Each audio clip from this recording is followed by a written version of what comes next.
From the time of Alexander the Great, the Persians with their thundering hooves, the notorious Mongol Empire, to the British Empire and the superpower Soviet Union, all fell before the indomitable power of the land of Afghanistan. I believe that it wasn't just human courage or the rugged terrain that defeated them. Something more ancient, more sinister, was lurking in the shadows. Imagine the overlapping mountain ranges, soaring like giant claws gouging the sky, deep valleys where light never reaches, and dark caves where the wind whistling through sounds like the screams of imprisoned souls. It was in these natural labyrinths that armies hid for centuries, but it was also there that traces of something not human were discovered. I heard footsteps, heavy like falling rocks, but no one was there. A soldier once whispered to me during an interview, his eyes vacant, as if haunted by horrific memories. Entering the 21st century, after the September 11th attacks, Western militaries, American, British, Australian, Canadian, set foot on this deadly land, bringing modern weapons and the determination to destroy the Taliban and Al-Qaeda. But they didn't expect that the real enemy wasn't just hiding in caves or beneath the dust, but also lurking in the chilling winds blowing through the Kandahar mountains.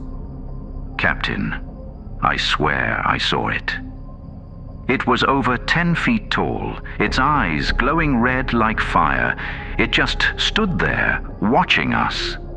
A sergeant recounted in a report, his voice trembling, hand clutching his rifle as if it were his last charm. Through hundreds of interviews with soldiers and villagers, I realized that the terrain wasn't the only threat. Something lived in the darkness, tracking their every step. Stories began to spread. Giant figures flickering in and out of the fog, roars unlike any known animal, and deep footprints imprinted on hard rock. Traces of the giants. At Smoke Pit, we call these true stories, told straight from the mouths of soldiers who faced nameless horror, entities that science refuses to acknowledge. But I, Ethan, as a researcher, assert that Afghanistan is not just a human battlefield. It is the domain of ancient creatures, monsters once buried in myth, now awakened amidst the smoke and dust of war. A short pause. Take a deep breath, because the story is about to enter its darkest part, where the truth about the Kandahar giant will send shivers down your spine. Before delving deeper, I want to say that even these majestic mountains haven't escaped the encroachment of the modern age. Technology creeps into every cave, bringing with it the annoyances of the civilized world. If the giants have survived till now, maybe it's because they aren't bothered by spam calls, I once joked with a colleague. But behind the smile was an obsession with secrets humanity has never controlled. Be ready, because what I'm about to tell is not just history, but a living nightmare, where the line between reality and the supernatural is blurred. Cold wind hissed through the rock crevices, carrying the smell of parched earth and something else, putrid, like a corpse forgotten for centuries. Does anyone feel like we're being watched? A hoarse, trembling voice crackled over the radio, cutting through the eerily silent night in the mountains of Afghanistan. Yeah, I was just about to say that. Another soldier replied, his voice strained with fear. Everyone, don't let that thing get close. That was the obsession gripping the soldiers during Operation Enduring Freedom, launched after the fateful day of 9/11/2001, when America's skies bled and the world changed forever. Their mission was clear: eliminate the Taliban regime, the harborers of Al-Qaeda, the organization that had unleashed a nightmare upon humanity. With superior air power, the US military quickly crushed the Taliban in the cities, turning urban centers into heaps of ash under the fury of bombs and ordnance. But that victory was merely an illusion. The real war never ended. The Taliban didn't surrender. They retreated into the mountains, turning the treacherous rocky ranges into impregnable fortresses, where darkness became an ally and terrain a weapon. From deep valleys to frigid caves, they launched a bloody guerrilla war, stretching on for years, challenging every limit of the Western forces. The Kandahar region, strategically located between desert and high mountains, emerged as the Taliban's strongest bastion, a natural maze where even light hesitated to tread. For the US-led coalition, seizing these mountains wasn't just tactical, it was a matter of survival. The only way to choke off supply lines and extinguish the flames of resistance. The search and destroy strategy was unleashed with unprecedented ruthlessness. Elite soldier teams infiltrated the darkness, carrying weapons and the fragile hope of surviving the night. But I, Ethan, have read hundreds of classified reports and heard whispers from the survivors themselves. The Taliban were not the only threat in those mountains. It wasn't human.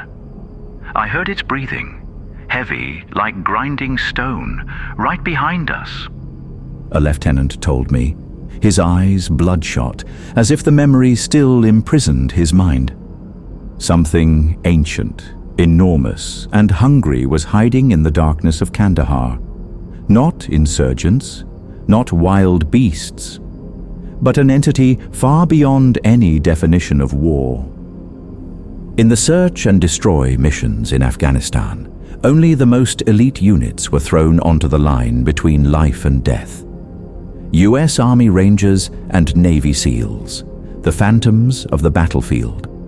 They scoured every meter of hostile ground, from remote villages where dust obscured the light to deep caves within the mountains, where darkness seemed to have its own breather.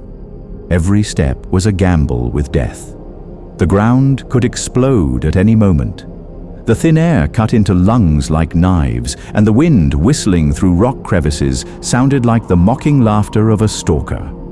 Intelligence from reconnaissance aircraft, UAVs, and the trembling whispers of villagers played a vital role. But in the rocky maze of Kandahar, surprise was always the silent predator.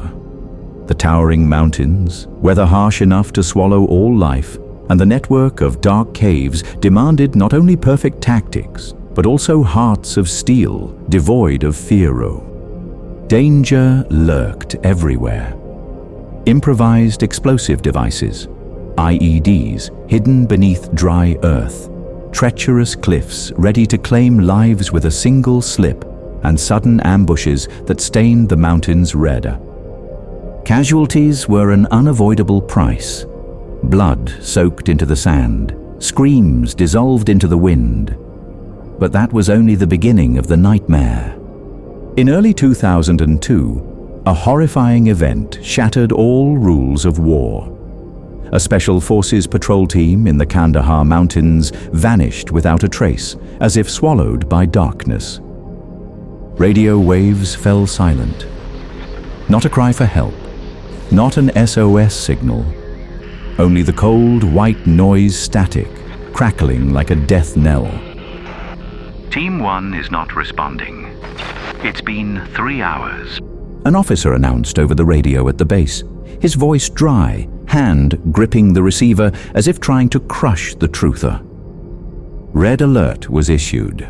Immediately, a second Special Forces team, seasoned warriors with state-of-the-art weapons, was helicoptered into the suspected area, carrying the order.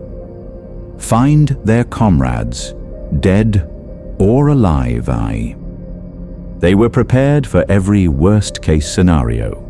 A bloody Taliban ambush, an IED minefield tearing through the formation, or bodies brutally mutilated by the enemy. But what awaited them wasn't in any training manual. It surpassed every fear humans could imagine. "Hold up! Look! Something's here!" The lead soldier yelled, his voice strained with tension, trembling hand pointing into the darkness ahead. Oh my God, this scene. "Unbelievable," a teammate whispered, eyes wide with horror as the flashlight beam swept across something that shouldn't exist. "Sergeant, here, this has got to be one of ours. Look at this gear. Like it was torn apart by some giant beast," a young soldier stammered, trying to stay calm as he touched a fragment of blood-caked uniform. "Can we get a sit rep now?" Another soldier's voice cut in, punctuated by ragged breaths. "Negative. Hold positions. Whatever did this might still be here. Weapons ready. Stay alert." The sergeant roared, his voice steely but his eyes darting as if feeling a gaze from the shadows. They followed the gruesome trail, tattered pieces of uniforms scattered everywhere, dried blood streaks dragged across rocks, and shattered bone fragments leading down a ghostly path shrouded in mist. An invisible fear began to gnaw at their minds. Warriors who had faced death now felt a chill down their spines, as if the very air whispered warnings from Hele. The steep trail led the Special Forces team higher, deeper into the heart of the Kandahar Mountains, where dark cave mouths gaped open like hungry maws awaiting prey. But it wasn't the darkness of the caves that made them hesitate. It was the piles of bleached bones scattered across the ground, from small animals to unusually large fragments, like relics of an ancient ritual that made scalps tingle. "Ah, the Taliban didn't do this. This isn't human work," a soldier whispered, his voice fading as the flashlight beam swept over the bones, illuminating strange scratches on the roku. Before they could collect themselves, a primal roar, deep as if echoing from the earth's core, tore through the air, striking their chests like an invisible hammer, making hearts stop 'em. From the deep darkness of a cave entrance, a colossal shadow slowly emerged, each heavy step shaking the ground as if the mountain itself was awakening. It wasn't human, but a giant, standing over 10 feet tall, a tangled mane of fiery red hair like spreading flames, its body clad in tattered animal hides, jagged teeth bared in a threatening roar. In its hand was a crude wooden spear, twice the height of a normal man, its tip smeared with a dark substance. The dried blood of some unfortunate soul, the stench faint in the freezing air. The giant's eyes glowed, red as embers, locking onto the stunned soldiers. A gaze not of a beast, but of an ancient entity, bloodthirsty and cruel. "Oh God, it's looking right at us," a young soldier stammered, hand trembling on the trigger, sweat pouring despite the sub-zero temperature. Then, with speed unbelievable for its massive frame, it charged like a deadly whirlwind, the spear swinging through the air with a terrifying whistling. Before anyone could react, the sharp spearhead pierced through the chest of the nearest soldier, lifting him like a ragged doll, blood splattering, staining the ground reader.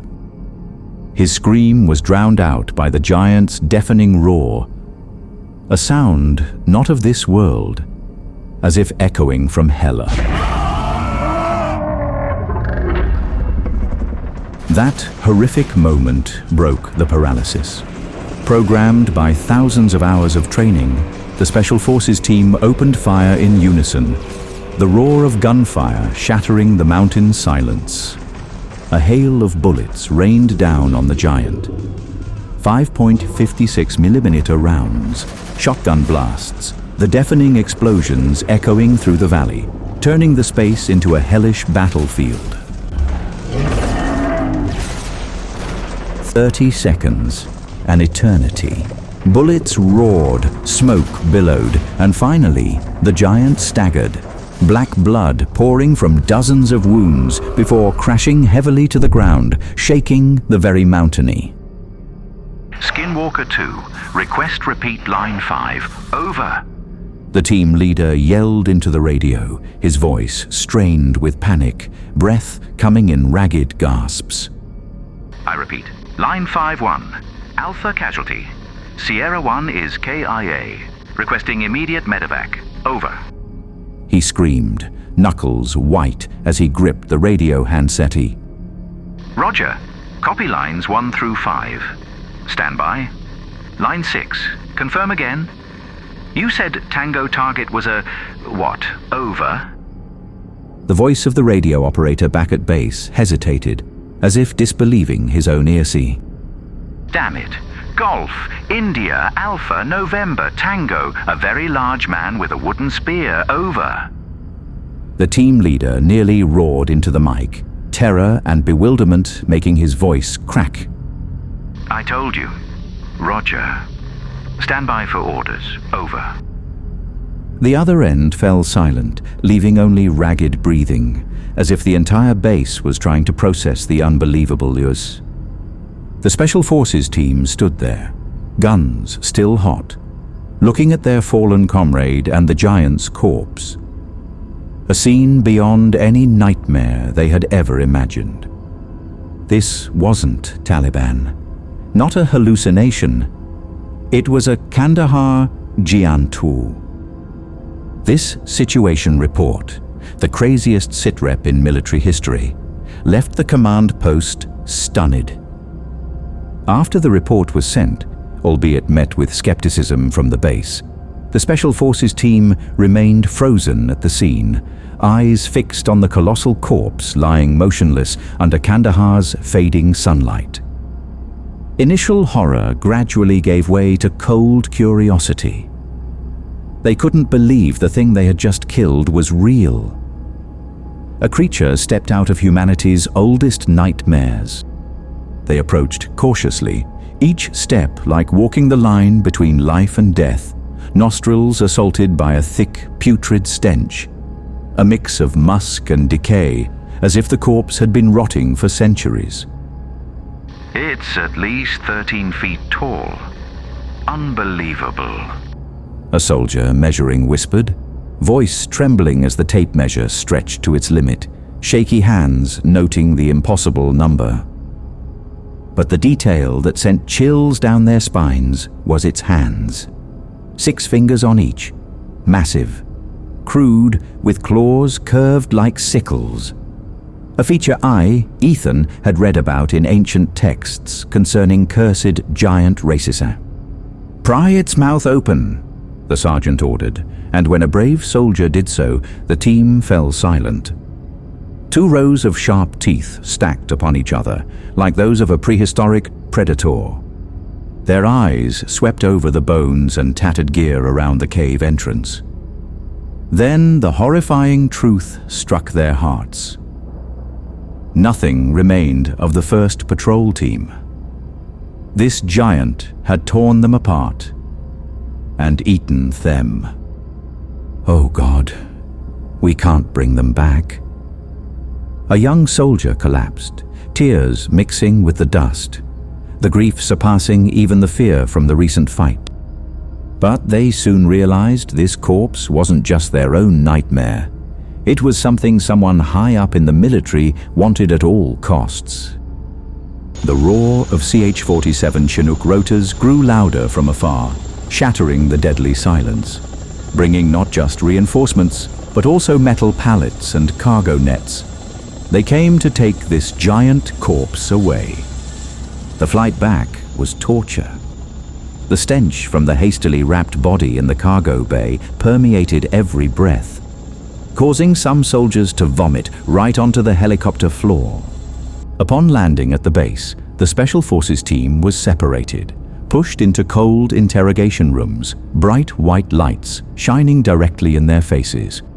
"Tell us everything, every single detail," an officer demanded sharply.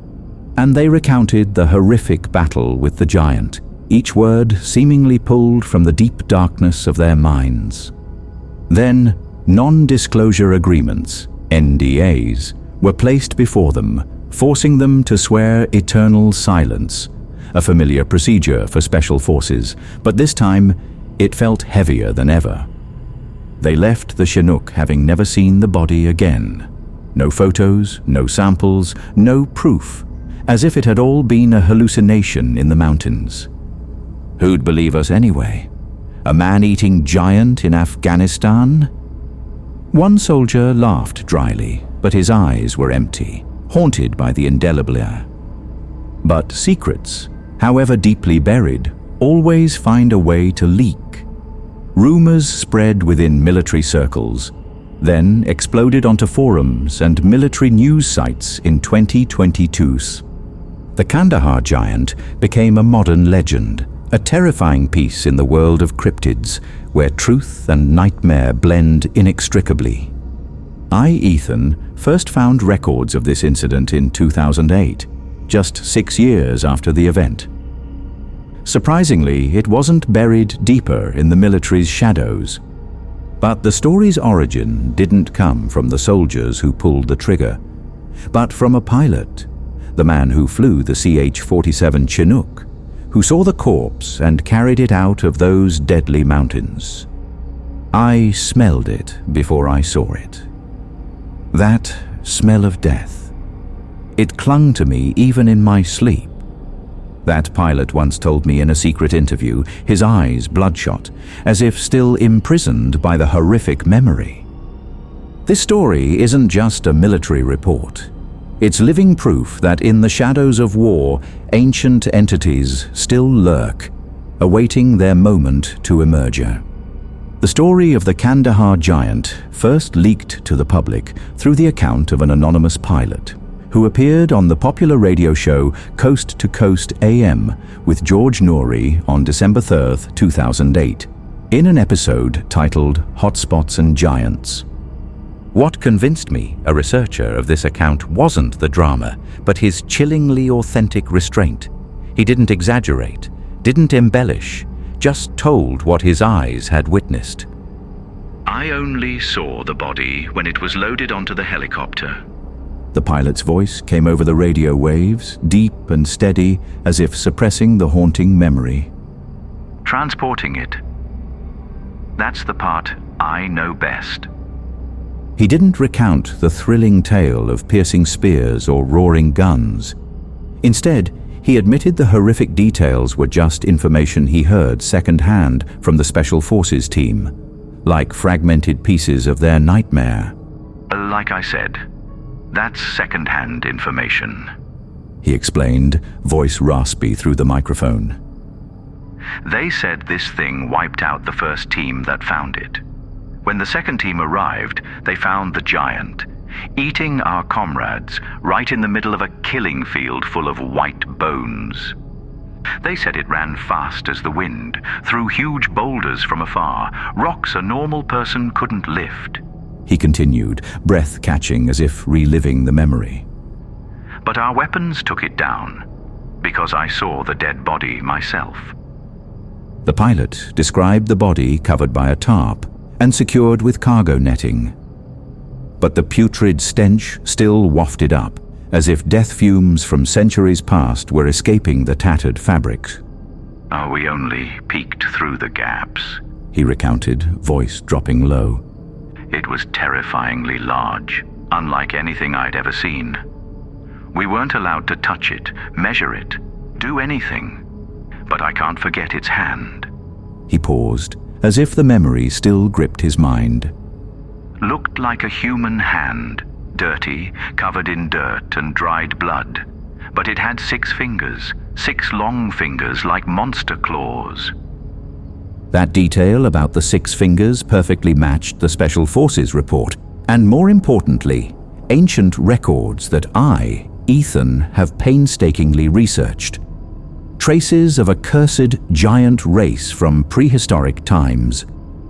The pilot's account wasn't an adventure story.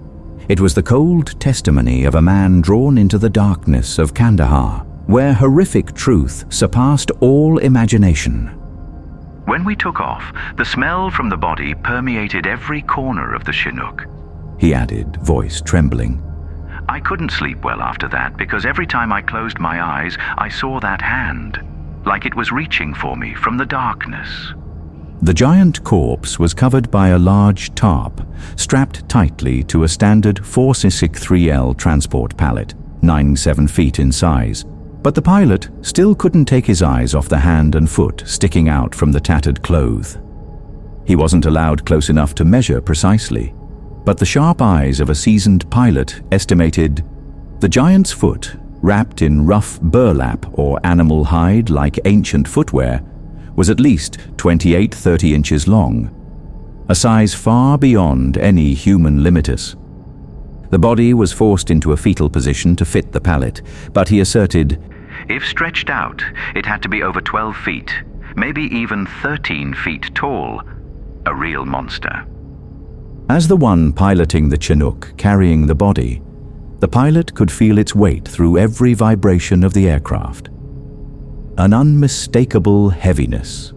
I can tell you about the weight, he recounted on the radio show, his voice deep but steady. When it was loaded, the total weight was around 1,500 lbs. Subtracting the pallet and netting, the body weighed about 1,100 lbs, as heavy as a large bear, but twice as tall. When George Nouri asked for other details, he paused, as if the memory still gripped his mind. The fingers, deathly pale, almost like Caucasian skin, not dark like the locals. Maybe because it was dead, but it still gave me chills. Then he mentioned the stench again. Not just decay, but a thick musk, worse than a skunk, as if the body carried the breath of an ancient, evil world. I joked with my crew that the loadmaster in the cargo bay must have wanted to jump out. He chuckled dryly, but his voice faltered. That smell. It clung to my hair, my skin, my sleep for months. When asked where the body went, the pilot shrugged over the radio waves.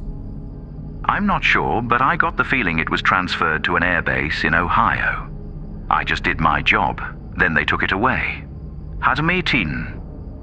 The interview mentioned Wright-Patterson AFB, the only major Air Force base in Ohio, and I, Ethan, immediately took note. That place isn't just a base, but a center of buried mysteries. Wright-Patterson has long been associated with chilling rumors, Project Blue Book on UFOs, secret laboratories, and stories of extraterrestrial beings hidden away in the darky. If the giant corpse was indeed taken there, I wouldn't be surprised. The US government has a habit of burying things they can't explain, and the Kandahar giant would be too big a secret to let out.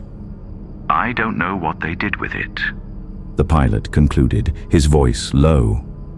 But when we landed, I saw some men in black suits, no rank insignia, saying nothing, just quietly hauling the body away. I knew better than to ask.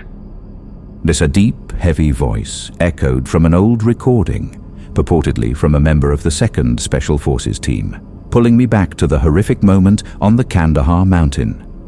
It was a clear trail, a goat path. As we rounded the bend, I saw the cave mouth. No, not just one, but multiple caves. Black holes swallowing the light. His voice faltered, as if the memory still imprisoned his mind. Then I saw boulders, unusually large, scattered everywhere, and also bones. Wasn't close enough yet to tell what kind, but I swear I saw a piece of US military comms gear smashed among the debris. First instinct was ambush. Could be Taliban, could be animals, anything. The clearing before the cave was just wide enough for us to spread into a defensive formation, weapons hot, ready. And then it stepped out. His voice trembled as if choked by fear. A giant, at least 12 to 15 feet tall, a real monster, fiery red beard, hair past its shoulders, red as fresh blood. It charged straight at us. The shock froze us for a second, but then survival instinct, reflexes honed over years, pulled us out of the nightmare. Guns fired and everything went chaotic. The recording abruptly cut off, leaving cold white noise. For me, Ethan, analyzing this tape was a turning point.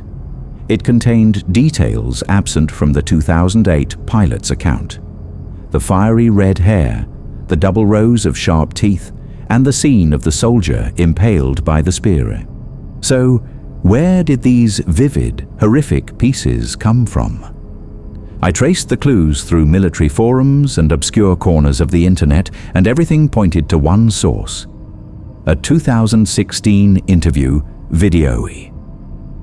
In that video, a man calling himself Mr. K, claiming to be a member of the Special Forces team that faced the giant, recounted the story with chilling detail. It carried a spear like a tree trunk, fiery red hair blowing in the wind, and the teeth, like 2 layers of daggers stacked on top of each other. Mr. K's account exploded like wildfire online.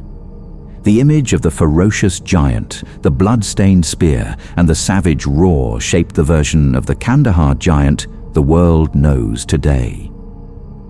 But the mystery didn't end there. Mr. K's video suddenly vanished from the internet shortly after going viral, removed for unexplained reasons, as if an invisible hand wanted to erase all traces.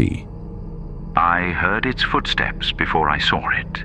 Mr. K had said in the video, his voice strained. Heavy as falling rocks, fast as a demon.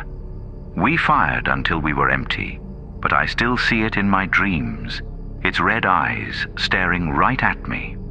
To me, the video's disappearance wasn't coincidental. It signaled a larger cover-up effort, where the truth about the giant was buried under the dust of Kandahar and the locked doors of the military. As the story of the Kandahar giant spread like wildfire online, even being mentioned by Military Times, one question haunted everyone. Was it all imagination, or was some horrific truth being buried? The US Department of Defense, unsurprisingly, quickly issued a denial. We have no record of any Special Forces members being killed by a giant in Kandahar. A cold statement, but to me it felt like smoke and mirrors. Instead of quelling suspicion, the denial fueled the flames of curiosity. People began whispering that the government was hiding something, a secret too big to admit. What's astonishing is that after the story broke, more and more service members from various countries, US, UK, Canada, who had served in Afghanistan, stepped out of the shadows, recounting their own chilling experiences. These new accounts weren't as dramatic as the Kandahar incident, but they were like cold puzzle pieces, suggesting the 2002 giant wasn't unique, perhaps part of a mysterious species still lurking in the Afghan mountains. I believe those desolate lands are not just human battlegrounds, but also the domain of ancient entities, forgotten but never gone.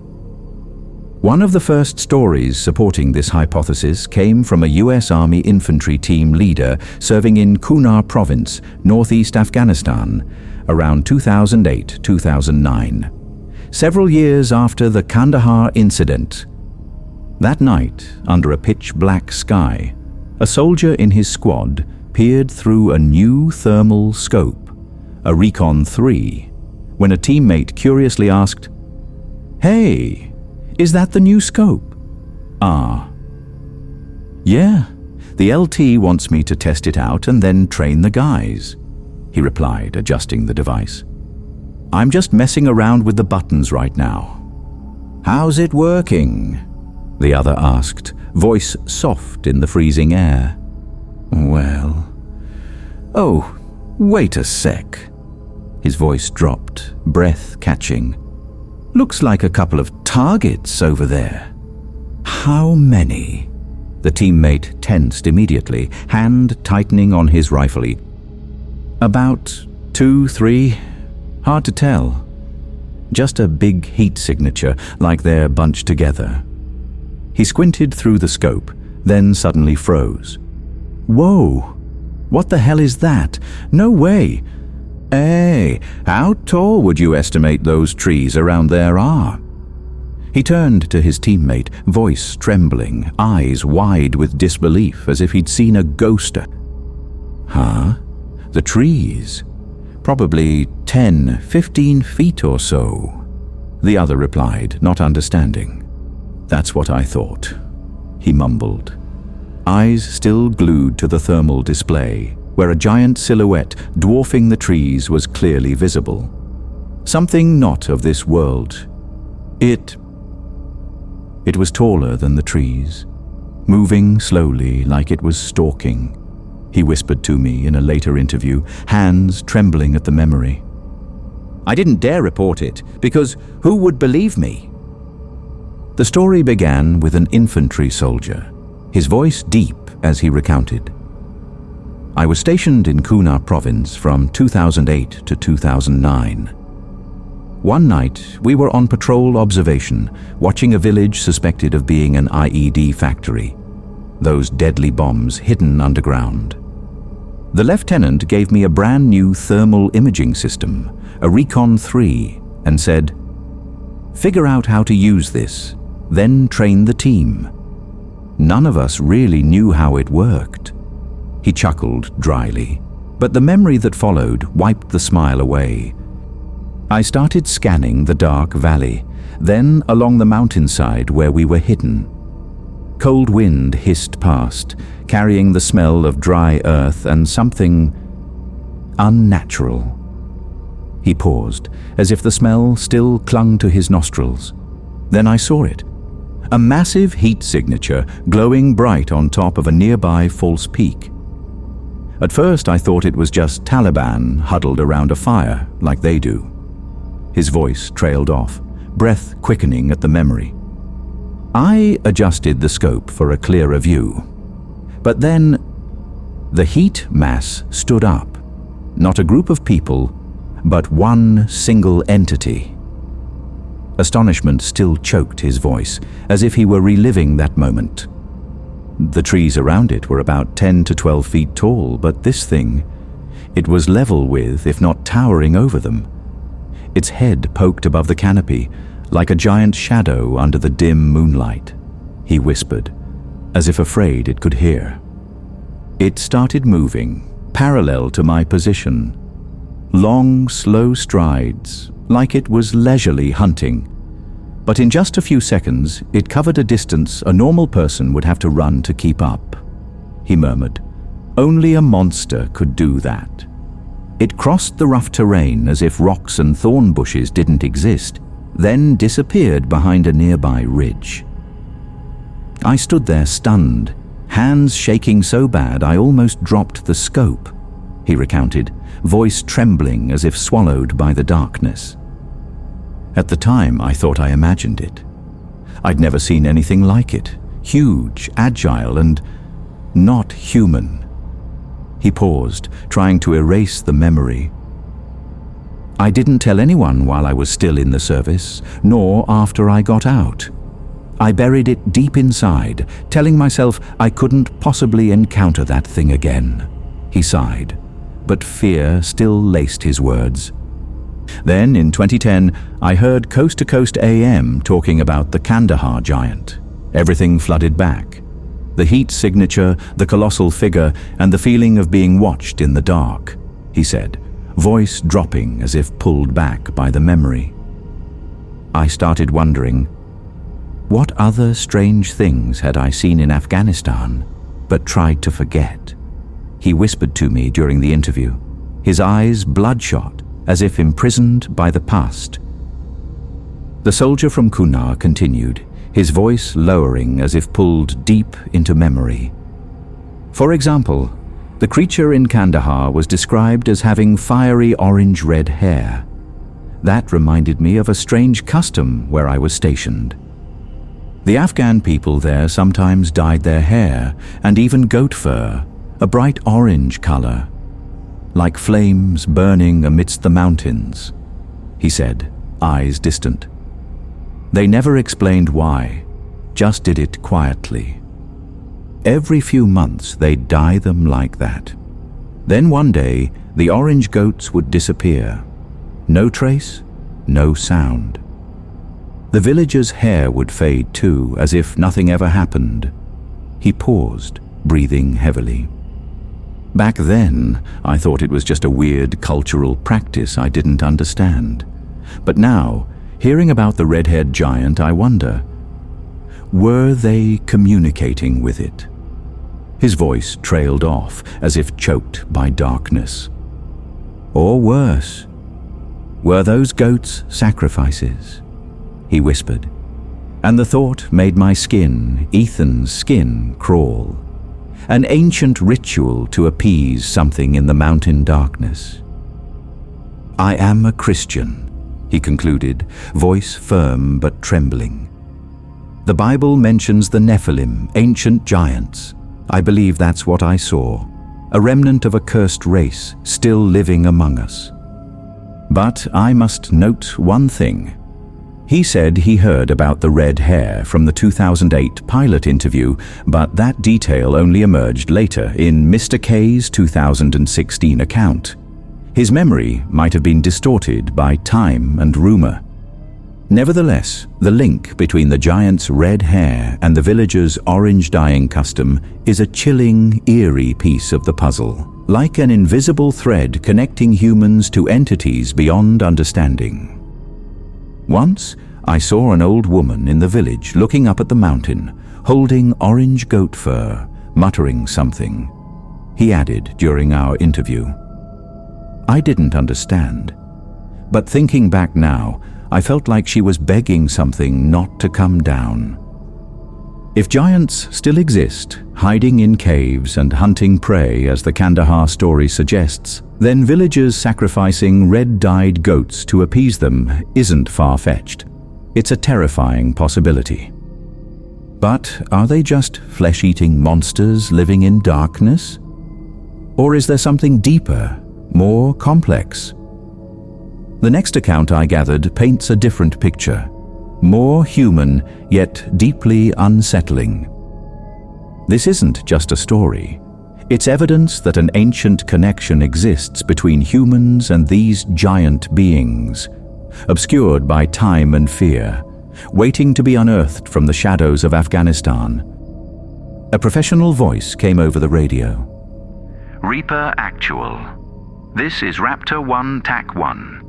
Have reached grid coordinate 267-834. Observing multiple individuals around a fire. Requesting ISR scan. Over. Roger, Raptor 1 TAC 1. Maintain current position. Visually confirm civilian or hostile personnel. Over. The command center replied, voice steady but sharpy. Reaper Actual, Raptor 1 TAC 2 confirms 8 individuals, likely Afghan civilians. No weapons visible. The operator replied. But deep down, a strange feeling began to stir. This account comes from a former US Air Force veteran, once a senior operator of the MQ-9 Reaper, the electronic eyes hovering over Afghanistan's skies, and he has no doubt about what he saw. I was flying a Reaper in the northern part of the country, he told me, voice deep but certain. Scanning with the camera like any other day, observing every nook and cranny of that desolate mountain region. There were small villages perched precariously on mountaintops, places I'd flown over dozens of times, faint points of light in the cold darkness. He paused, as if the memory pulled him back. Then that time, I spotted a tiny cluster of mud huts, almost swallowed by the mountain. And that's where I saw them, the giants. His voice trailed off as if disbelieving himself. They were at least 10, maybe up to 13 feet tall. He emphasized, the hands that once controlled the Reaper now trembling at the memory. The screen has reticle measurements, and they matched the width exactly. No mistake. They weren't doing anything weird, just tending a fire, milling around the small courtyard, doing mundane things like normal people. He chuckled dryly. I wished they'd do something crazy to prove it. But they were too calm, as if unaware I was watching. Nearby were a few tethered goats, tiny beside them, like cats next to humans, and a fire one of the giants was tending, he described, voice lowering as the image solidified in his mind. The image was grainy through the mid-wave infrared camera at night. They appeared as massive black silhouettes, radiating heat in the biting cold, he said, eyes distant. I couldn't see details clearly, but they wore thick, ragged clothing, like cloaks covering their bodies. The only thing that struck me was the size. The goats looked like toys next to them, and the small fire like a candle in the giant's hand, he whispered, as if haunted by the extraordinariness. I wish the daylight camera had been working then, he lamented, voice trailing off. I always wonder if they had fiery red hair like the Kandahar rumors, or if they were just shadows in my imagination. I only watched for 10 minutes, 10 short minutes that felt like a lifetime, before the Reaper flew too far, leaving them in the mountain darkness. He sighed, as if regretting an untouchable mystery. To me, this account isn't just a report. It's a glimpse into another world, where giants aren't flesh-eating monsters, but live quietly, mundanely, yet still exude terror from their sheer size beyond human scale. When I reported it, they told me to keep quiet, he added during our interview. But I know I didn't imagine it. They were there, in the mountains, like ancient ghosts that never left. I am Ethan, and now we come to the Giant of Korengal, where the drone's electronic eyes hovering in the sky not only hunted enemies, but also accidentally revealed chilling mysteries hidden deep in Afghanistan's darkness. Being a drone operator offers a superior advantage. An aerial view covering every corner, but not everything is analyzed instantly. Video feeds are often sent back to FMV analysts who dissect each frame like hunters tracking spoori. Full motion. Video. FMV.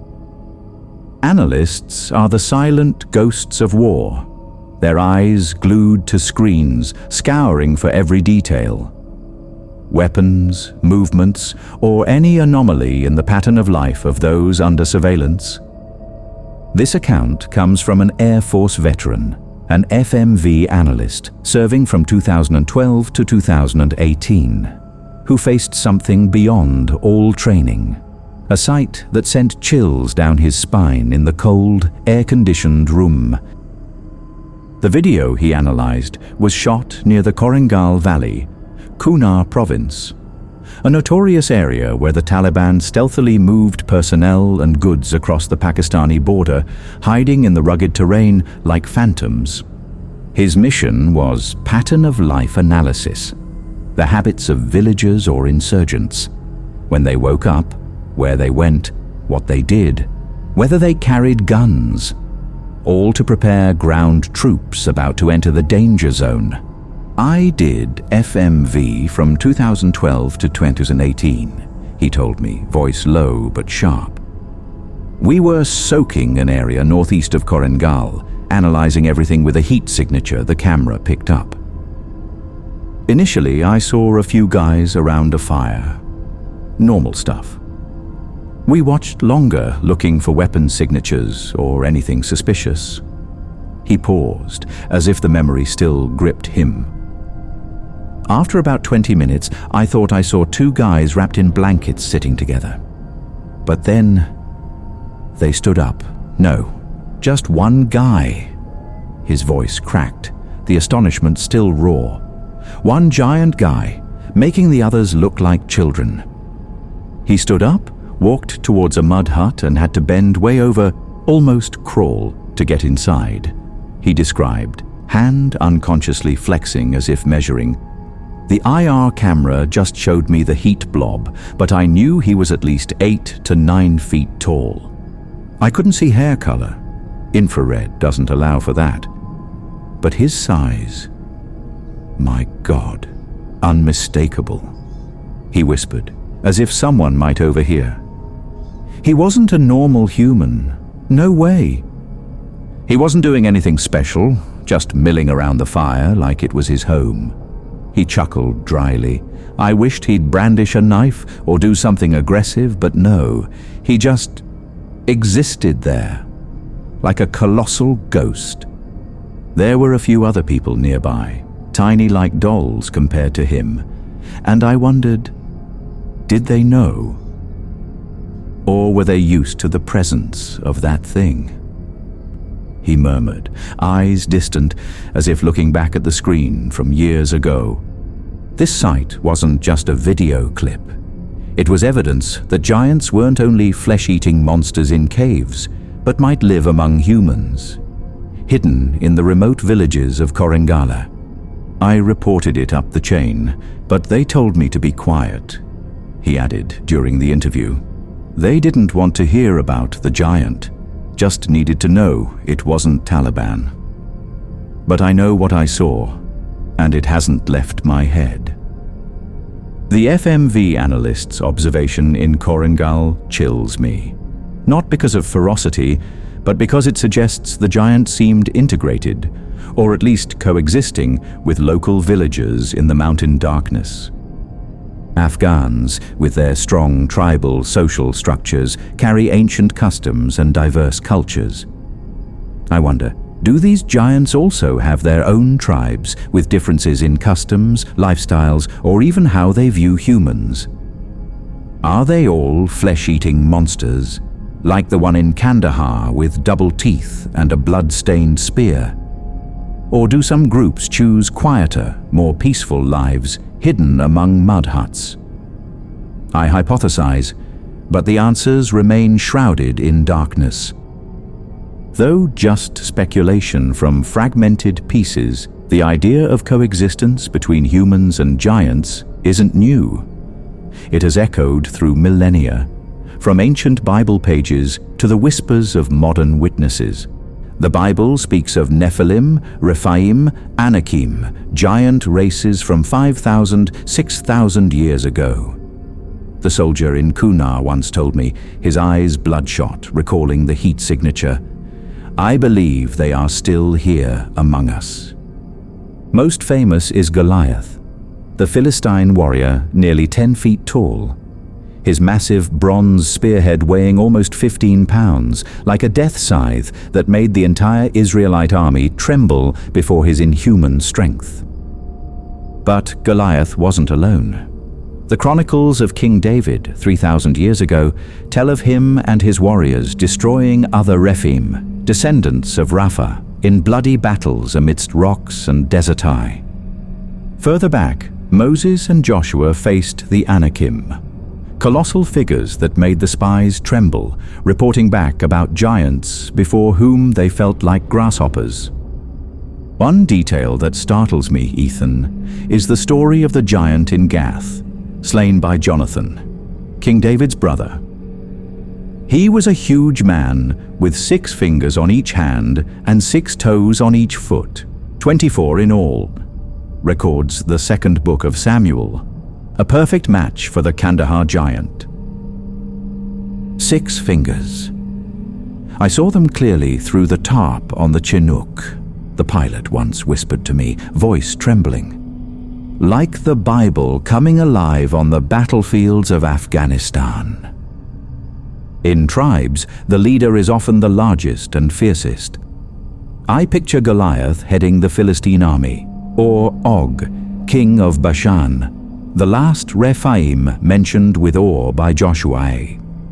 Og possessed an iron bed nearly 13 feet long and over 6 feet wide, not wood, because only iron could bear the weight of a giant like him. I smile grimly, imagining him crammed onto a modern soldier's cot. If Og really existed, he wasn't just a king. He was a nightmare, I mutter, flipping through Bible pages. And if Kandahar is real, then these giants aren't just history, but the present. To me, the convergence of 6 fingers, enormous size, and ancient records isn't coincidence. It's a thread connecting history to the Afghan battlefield, where humans and monsters may have intersected for millennia. But are they only predators in caves, or are there giant tribes living like the Koringal villagers? Quietly, closely, yet still possessing power far beyond humanity. The answer remains hidden in darkness, waiting for me to unearth it. Millennia ago, giants reigned over humans, fighting alongside them in smoke and fire. Now, in the last 2 decades, chilling stories resurface. They warm themselves by fires with Afghan villagers, like ghosts from ancient times who never vanished. There is a mysterious, cold thread running through human history, a terrifying continuity that I, a researcher, have only dared to touch, like opening a cursed book. The next account from Uruzgan province, central Afghanistan, not only reinforces the hypothesis that giants still hide in desolate lands, but also reveals they are interacting with humans right in the age of guns and technology. Hey, Dave. Yeah. Got anything with caffeine? I'm losing my mind, Edie. I saw something weird. The Australian lieutenant's voice cut through the silent night, weary and bewildered, as if gripped by the darkness. "Oh, what's up, LT? See insurgents?" his comrade replied, voice worried but skeptical, as if fearing he'd lost his sanity. No. It was... never mind. Probably saw wrong. Just stay alert. He hesitated, voice trailing off, as if admitting what he saw would make it a horrific reality. The narrator is an Australian Army lieutenant, possibly from the Mentoring Task Force or Special Operations. He sat in a lav, eyes glued to the thermal imaging screen, amidst the cold early morning mist blanketing the Uruzgan Valley. His mission was guard duty, scanning the darkness for Taliban. But what appeared wasn't the familiar enemy, but a figure far beyond any definition of humane. "I was stationed in Uruzgan," he wrote in his report, voice chillingly matter-of-fact. "One early morning, I was scanning the valley with thermals from the Elav, air biting cold, only the sound of wind whistling through rocks.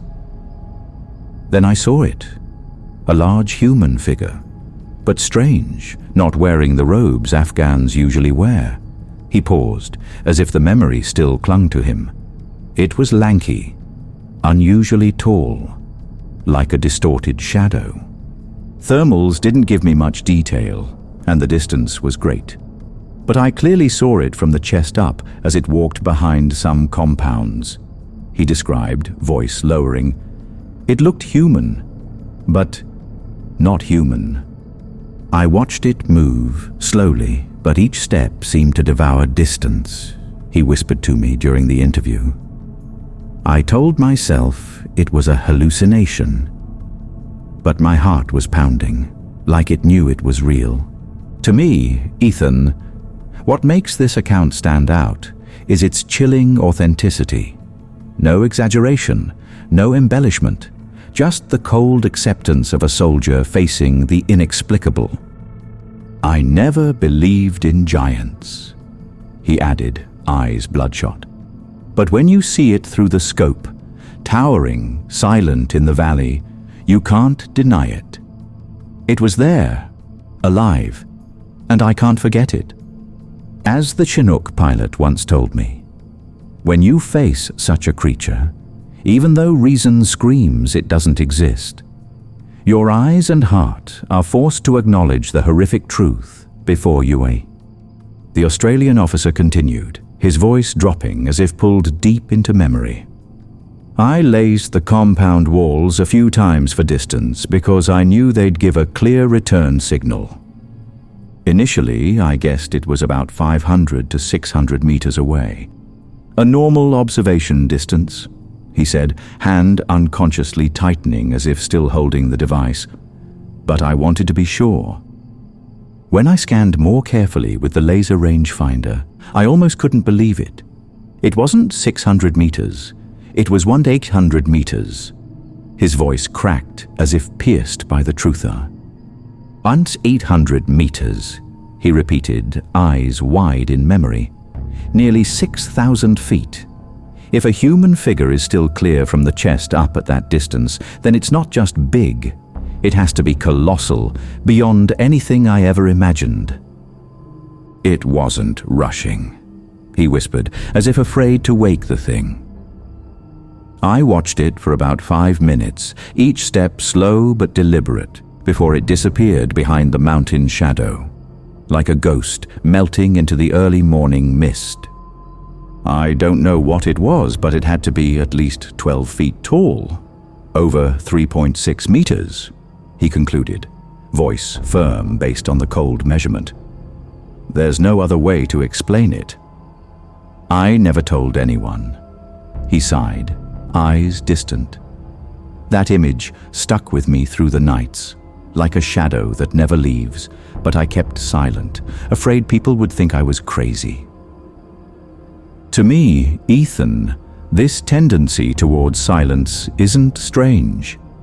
The fear of ridicule, of having one's sanity questioned or damaging one's career, has buried countless similar stories in the military's shadows.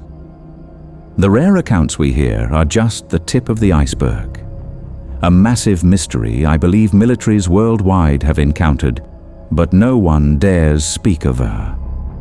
And as if these stories weren't chilling enough, another account from an unexpected source opens a new, unnerving perspective on the presence of strange creatures in Afghanistan. In late 2023, Mike, a journalist from Atlas News, also a US Army veteran who served in Iraq and Afghanistan, contacted my research group.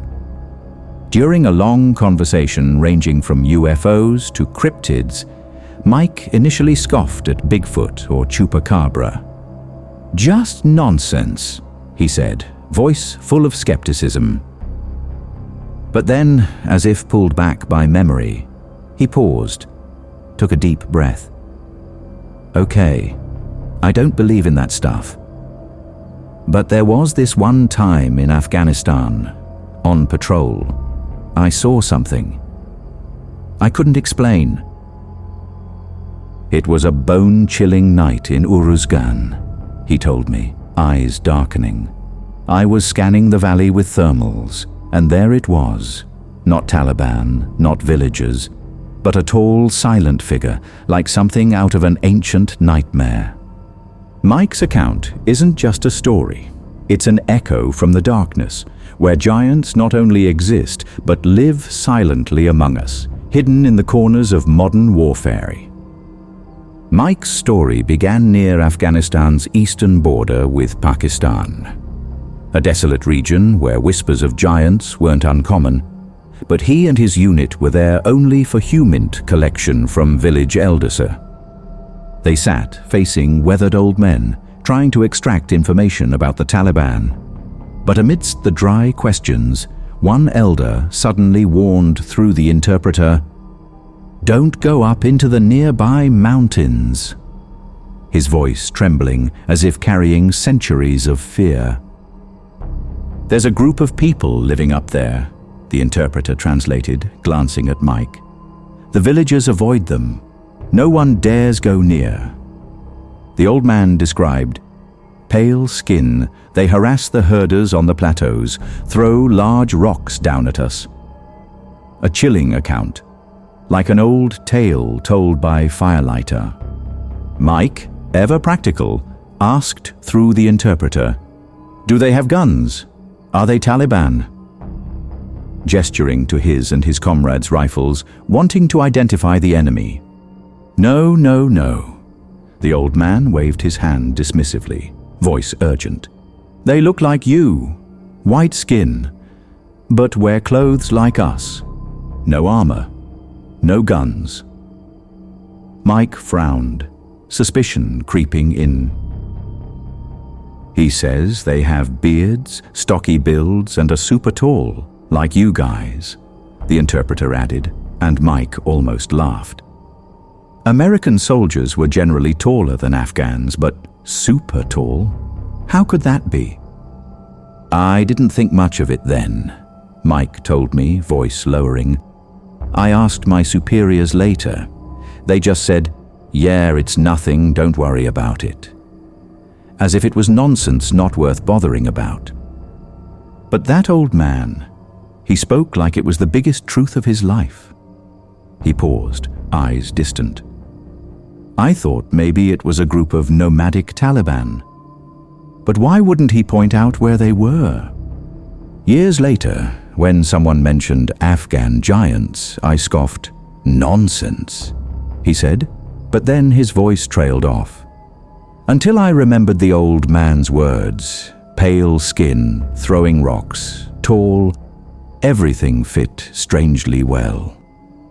"That remote area also matches other reports," he murmured. I tried to explain it. Maybe Chechen fighters, Syrians, some foreigners. But throwing rocks, and the giant stature, it didn't make sense. I saw him look up at the mountains as he spoke, eyes full of fear, Mike whispered to me during the interview. As if he knew something was lurking, but didn't dare point the way, afraid it would come for him. Mike's story isn't just a memory. It's a chilling piece in a larger puzzle. Giants not only exist, but interact with humans from ancient times to the present day. Even a skeptic like Mike had to face the fact. The old man's description didn't sound like Taliban or foreign fighters. It sounded like what the Special Forces team, the Chinook pilot, and dozens of other witnesses saw. "I still don't want to believe it," Mike concluded, voice trembling slightly. "But thinking back, I wonder, did we overlook something bigger, hidden in the shadows of those mountains?" The Kandahar giant incident, with its direct and violent confrontation, might be an exceptional case. A bloody climax in the larger picture of these creatures' existence in Afghanistan. It resembles a modern, darker and more terrifying version of the biblical story of David and Goliath. I acknowledge that over time and through repeated tellings, the Kandahar story may have been embellished with dramatic details. However, what lends weight and credibility to this phenomenon lies not just in a single, shocking story. It lies in the existence of multiple other witnesses, soldiers, pilots, UAV operators, intelligence analysts from different units and nationalities at different times and locations, all recounting grounded, non-sensational stories of observing unusually tall humanoid creatures. It is the convergence of core details, enormous size, remote mountainous habitat, sometimes strange physical traits like 6 fingers. From these independent sources that compels serious attention from researchers like Emilio.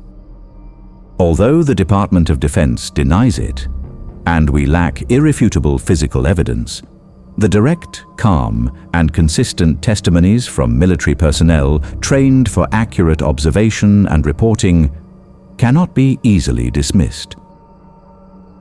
Until more concrete evidence emerges to either confirm or completely debunk the existence of these creatures, we are left with big questions and lingering skepticism. But for the soldiers who witnessed it firsthand, the certainty seems already present. They know what they saw. And as they say, in this world full of mysteries, where there's smoke, there's often fire.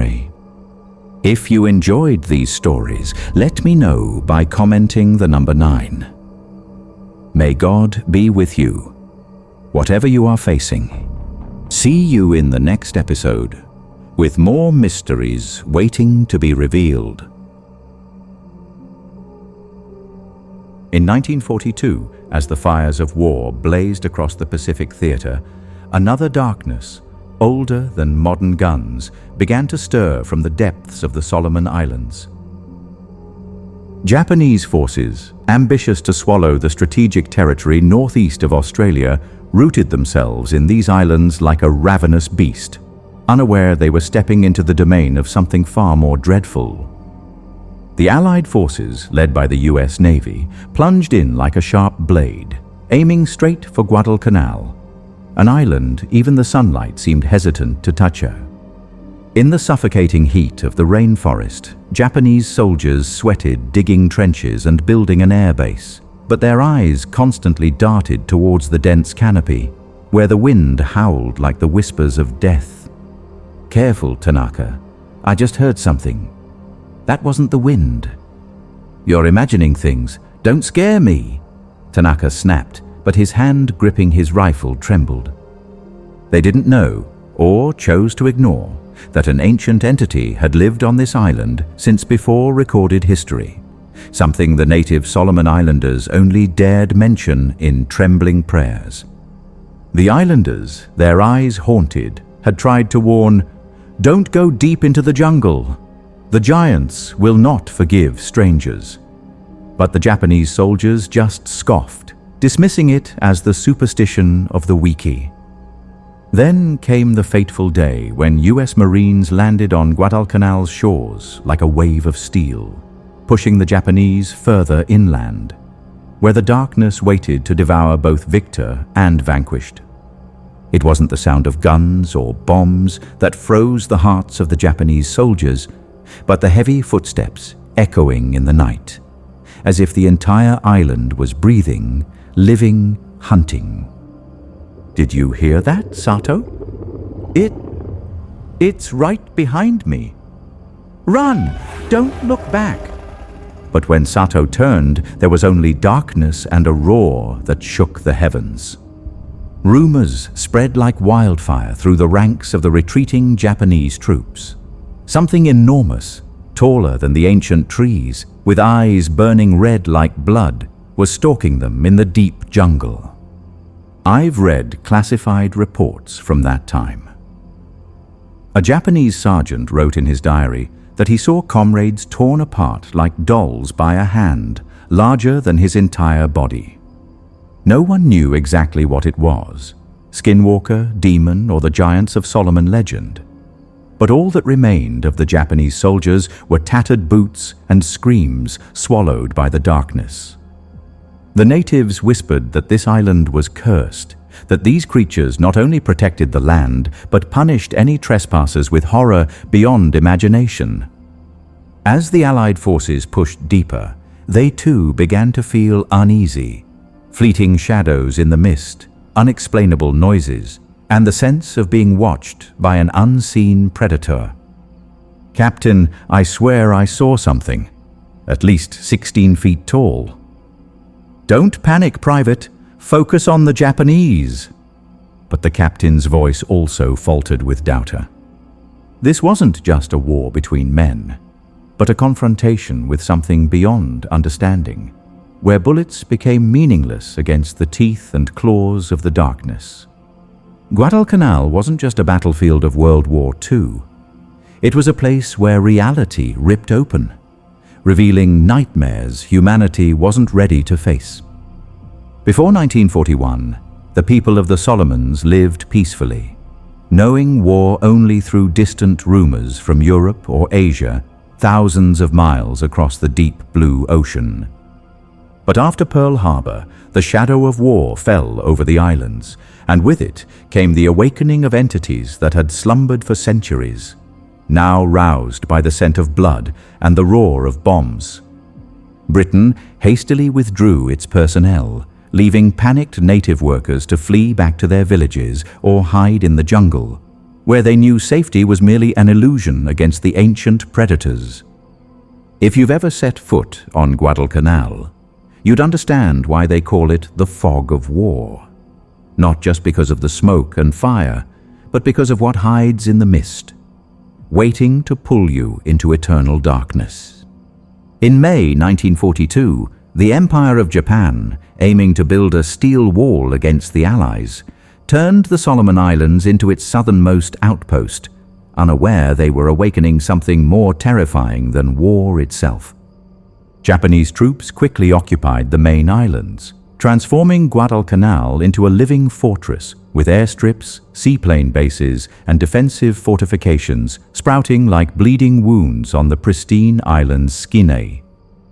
Their presence was like a cold blade pressed against the communication lines between Australia and the United States, making the Australian continent tremble at the prospect of being swallowed by the encroaching darkness. The United States, with the sharp eyes of strategists, could not stand idly by. They planned a counter-offensive, deciding to make Guadalcanal the first battleground, where the fate of the Pacific would be decided. On August 7, 1942, the 1st Marine Division landed, initiating a bloody nightmare that no one, not even seasoned veterans, could have foreseen. When the Japanese first set foot on the island, they walked in an eerie silence. No gunfire, no resistance from the peaceful Solomon Islanders. Only the wind whistling through the old-growth forest like a warning from the dead. "Watch out! Something's not right here," a Japanese soldier whispered to his comrade, but their commander roared, "Silence! This is our land now." That quiet was just a fragile veneer, concealing a terrifying storm about to break. From both humans and entities not of this world. Under the brutal heel of the Japanese military, the Solomon Islanders and thousands of forced Korean laborers brought here endured a living hell, their cries for help swallowed by the deep jungle and endless darkness. I once read a classified report. A Korean laborer recounted seeing his friend vanish in the night, leaving only blood-soaked shoes and a roar unlike any known animal. Hatred ignited in the hearts of the islanders, turning them from indifferent observers into vengeful phantoms, silently sabotaging the Japanese and aiding the Americans with iron resolve. "They aren't human, they are demons from the sea," an old village elder hissed in the shadows, his eyes reflecting light from another world. Few knew that before the war erupted, the Royal Australian Navy had sown seeds of resistance with the Coast Watchers intelligence network. Observers who carried no guns but held the hearts of warriors. They weren't professional spies, but courageous civilians, officials, plantation owners, missionaries, people who knew the island like the back of their hand and loved it more than their own lives. The Japanese, upon discovering these eyes and ears, hunted them relentlessly. But each pursuit was like punching at shadows. The Coast Watchers vanished like ghosts into the dense jungle. "We're being watched. I can feel it."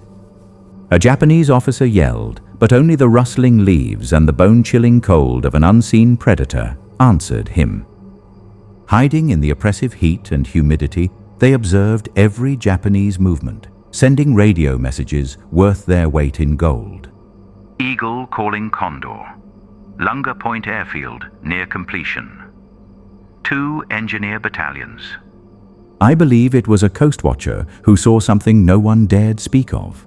A colossal shadow gliding through the mist, taller than the ancient trees as he was transmitting.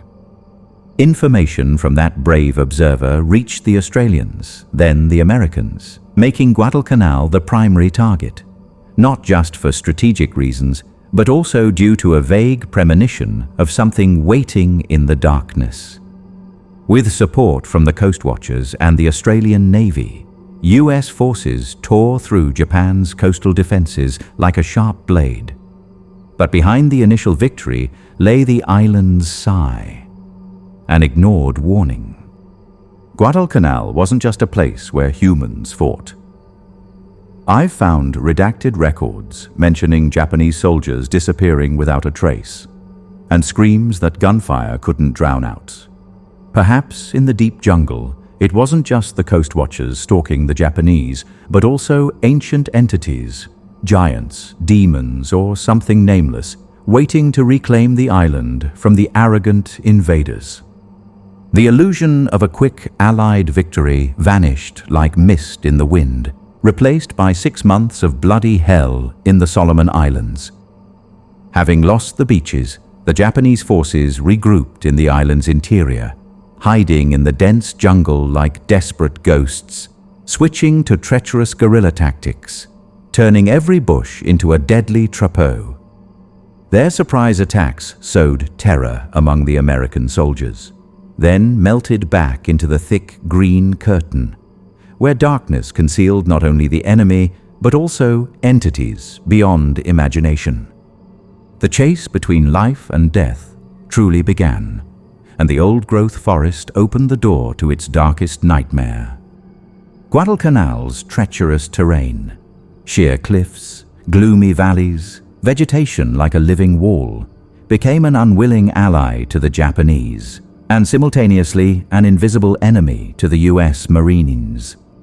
"Watch your step! Don't fall behind!" an American sergeant roared. But the echo from the deep jungle wasn't his comrade's voice, but a low, terrifying sound, like the island itself breathing up. On the smaller islands, Japanese forces were wiped out in days of fierce fighting, but Guadalcanal, the giant green monster, devoured 6 months of blood and tears before yielding. As the Allies pushed the Japanese deeper into the unexplored wilderness, where sunlight was a distant memory, horrifying rumors began to circulate among the enemy ranks. It wasn't the fear of bombs or bayonets, but of something ancient, brutal, stalking them in the darkness, waiting to unleash its fury. Trembling whispers among the Japanese soldiers gradually became clear reports. They were facing enormous, hairy creatures, the true giants of the Solomons.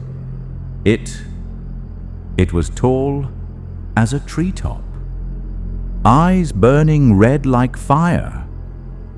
A surviving Japanese soldier recounted, his voice lost in terror, still clutching a blood-soaked shred of his comrade's uniform. According to what I've read in suppressed records, they stood between 8 and 15 feet tall, enough to make a human feel like an insect before themfall. Shaggy fur, black, brown, or reddish-brown, covered their bodies.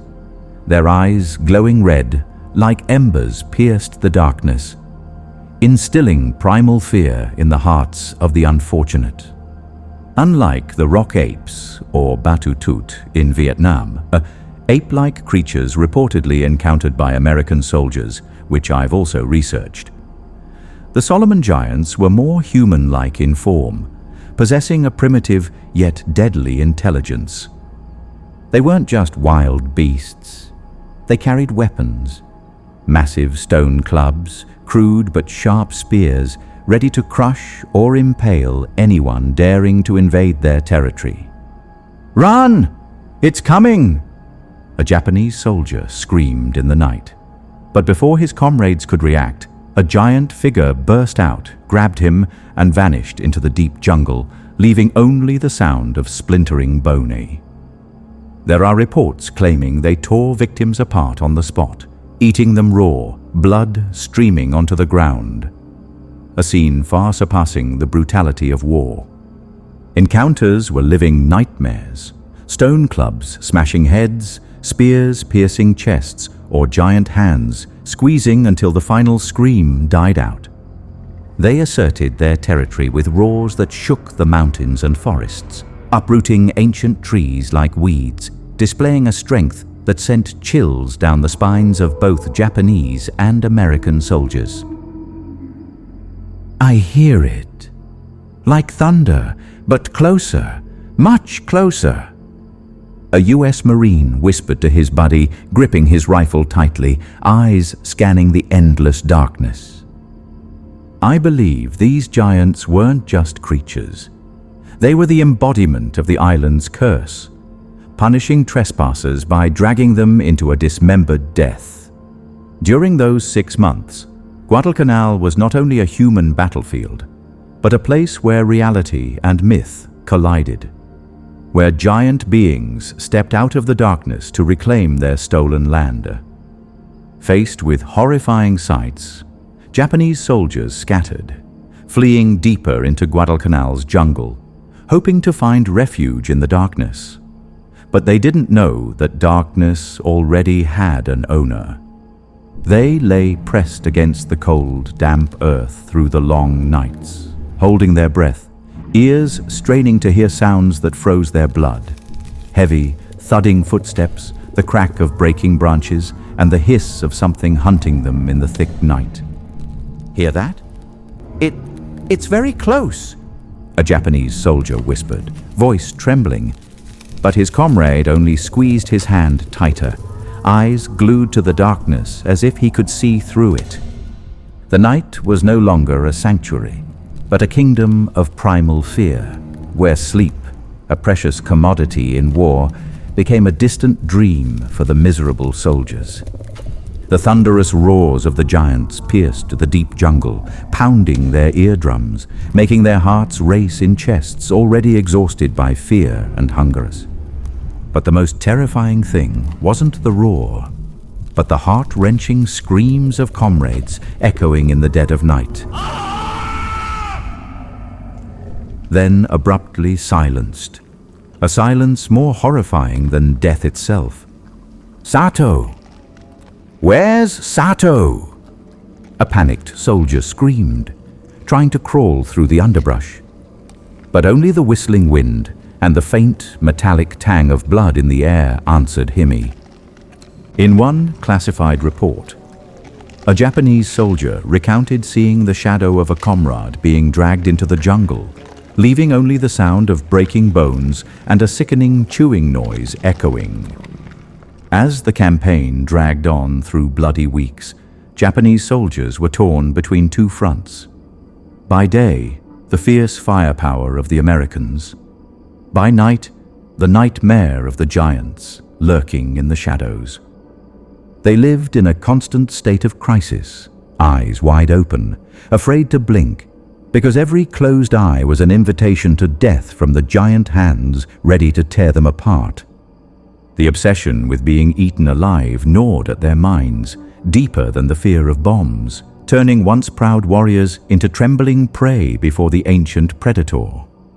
If these stories are true, and as a researcher I cannot dismiss them, then there must have been soldiers who survived, carrying horrific memories from the deep jungle. Captured by the Americans as prisoners of war, the survivors looked like soulless ghosts, stammering. Giants they eat people red eyes, their words fragmented, eyes staring emptily into the void. "It wasn't human, I swear," one prisoner screamed at the American guards, but he only received a pitying shake of the head, as if the war had already stolen his sanity. The Bushido Code was deeply ingrained in the Japanese soldiers' minds. Surrender was shameful.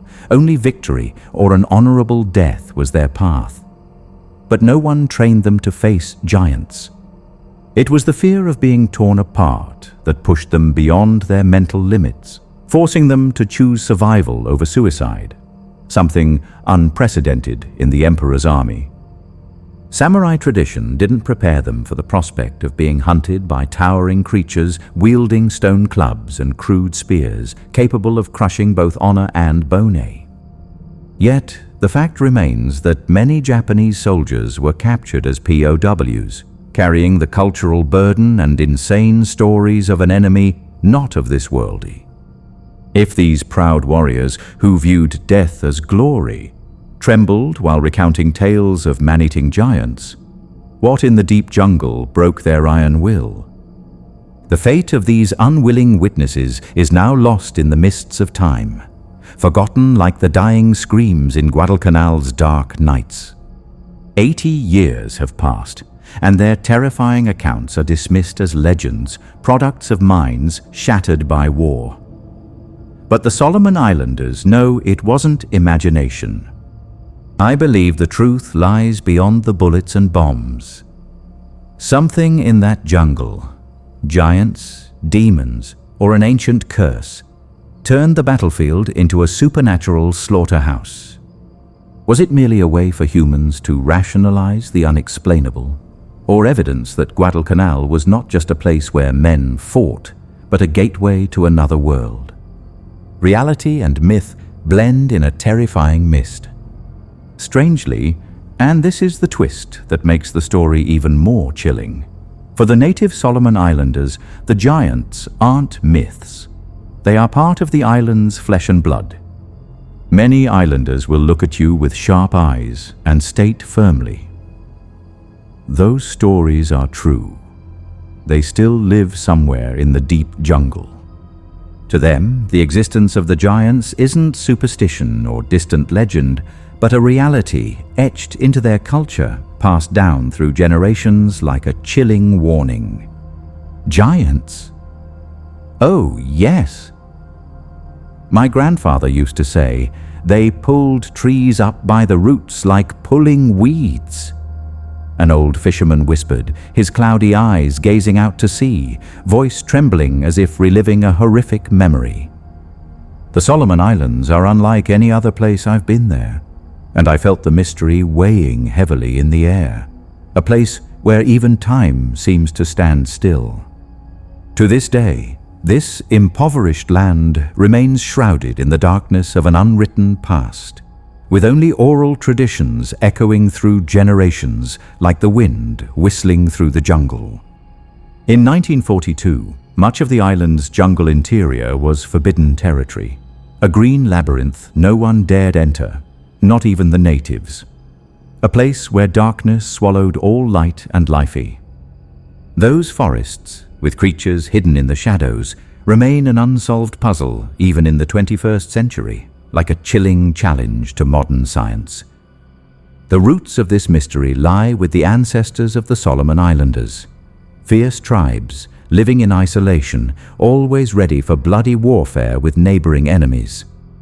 They were head-hunting warriors, even practicing cannibalism, living in a state of perpetual warfare, fearing not only enemies but also the creatures lurking in the deep jungle.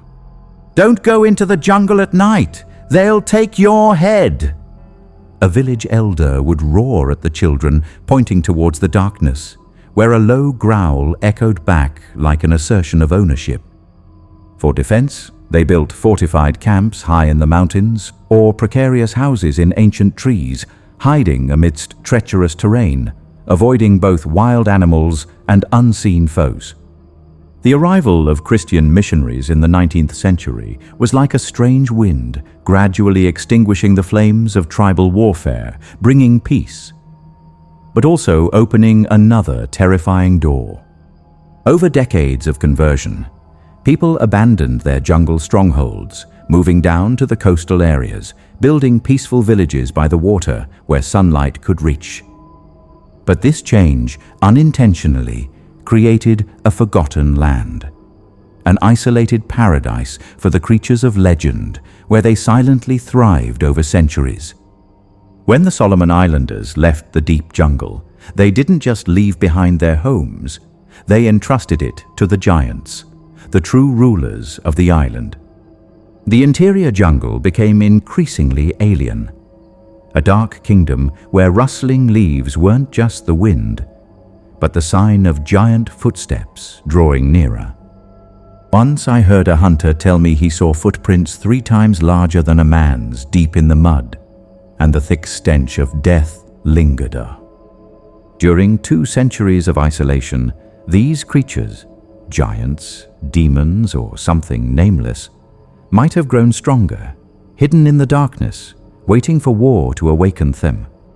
Very few Solomon Islanders dared venture deep into the jungle, where ancient stories of horrific entities still whispered on the wind like warnings from the dead. Through centuries of chaos, local legends survived, passed down from generation to generation around flickering fires, carrying the cold breath of primal fear. Just as Europeans told tales of wolves or bears to warn children, Solomon Islanders whispered chilling stories to their descendants. Not about wild animals, but about predators beyond imagination. They spoke of man-eating giants, ancient, towering creatures hidden in the dark jungle depths, with eyes burning red like hellfire searching for prey. Don't ask why. Just stay away from the deep jungle. An old Solomon woman snapped at the children, her trembling hand pointing towards the darkness, where a low growl rumbled like an assertion of power. I asked an islander, why giants? He looked at me, gave a faint smile. Because they're real. If you don't believe it, try going into the jungle yourself. To them, giants weren't fairy tales. They were cold, hard facts, affirmed with a disturbingly calm tone, as if discussing a familiar animal. World War II, with its fire and blood, unintentionally pulled back the mysterious veil of the Solomons before the world, illuminating entities the islanders had feared for generations. Nicholas Cox, a passionate archaeologist, was drawn into this maelstrom of mystery, setting foot on the islands to search not only for war relics, but also traces of living nightmare sky. He began his journey in 2019, after a friend told him about forgotten Japanese tunnels on Kalangara Island he'd discovered in 1995. A spark that ignited Nick's curiosity. That tunnel was cold, like someone was breathing down my neck. His friend whispered to Nick, voice distant, eyes still haunted by the memory from nearly 3 decades prior. Excited, Nick planned an expedition, but during his research, he stumbled upon horrifying accounts of Japanese soldiers confronting giants in the deep jungles of Guadalcanal. I met Nick once at a conference. He said when he read those stories, he felt a cold chill run down his spine. Not from fear, but from intuition. However, with a scientific eye, Nick quickly noticed a gap. Most stories about the giants came from non-Japanese sources, lacking direct accounts from the very soldiers who faced them. Forums, articles, and cryptozoology websites called them titans in Japanese, describing them with terrifying height and destructive power, but still lacking concrete evidence. If they were real, why did no one survive to tell the tale? Or did they tell? But no one believed them. Nick wondered in the night, the light from his oil lamp illuminating his doubtful face. The absence of personal accounts from Japanese soldiers troubled Nick. Were these stories true, or just products of imagination warped by the fog of war? Perhaps many Japanese soldiers saw the giants, but didn't survive to tell, or their accounts were buried in the shame of defeat. Half discouraged, Nick began to think it might be wartime propaganda or exaggerated myth. But deep down, a part of him still believed the truth was hiding somewhere in the jungle.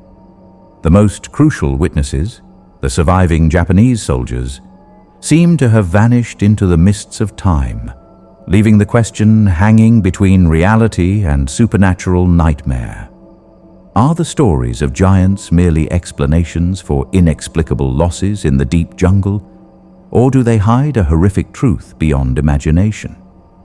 When Nicholas Cox set foot on the Solomon Islands, his skepticism about the giants vanished like mist in the wind, replaced by astonishment mixed with profound fear. He asked the locals about these creatures, and their attitude sent a chill down his spine.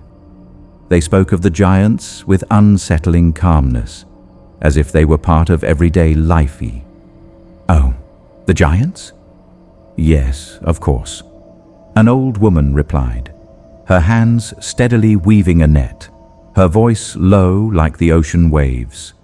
They don't appear as often now, but they're still there, in the deep jungle, waiting. No hesitation, no hint of fantasy. To them, the giants were an obvious truth, a living ghost in their real world. What stunned Cox even more was that some locals insisted these creatures still existed, hiding in the darkest corners of the jungle where sunlight never reached. A hunter recounted seeing giant footprints in the mud so deep it was as if the earth had been crushed by an ancient ragin. However, not everyone believed this. Some thought the giants had long gone extinct, wiped out in brutal wars among themselves, before missionaries brought the light of Christianity to the islands. They whispered that the giants' ferocious nature led to their self-destruction, leaving behind silent forests, still heavy with the breath of death from centuries ago. When Cox asked about the Japanese soldiers in World War II, none of the locals remembered clearly. War memories had faded, but they all nodded. If it happened, then it was surely true. If the giants are still alive, a village chief told Cox, his distant gaze fixed on the misty mountains, then they are in the deep jungle, where no one dares to tread.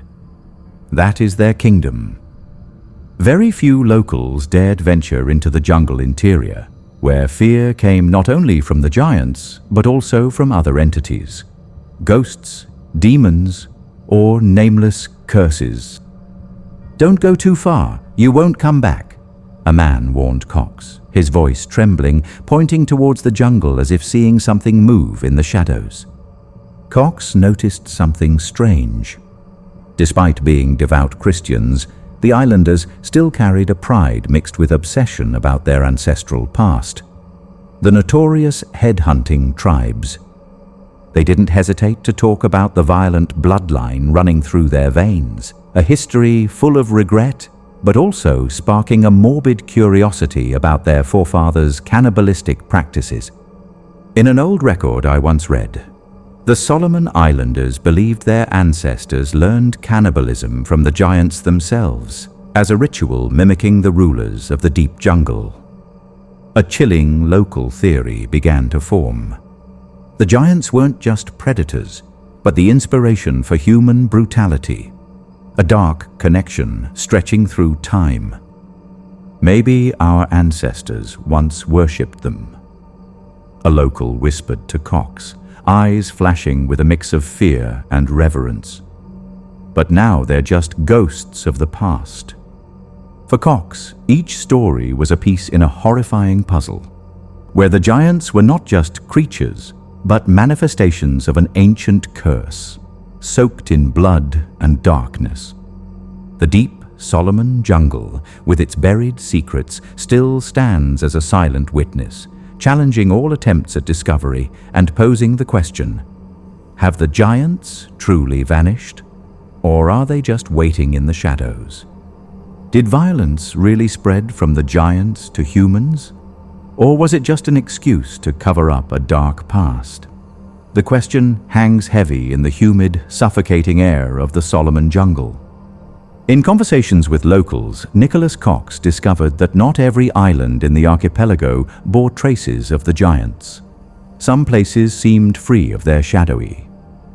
But one name was always mentioned with a mixture of awe and trembling fear.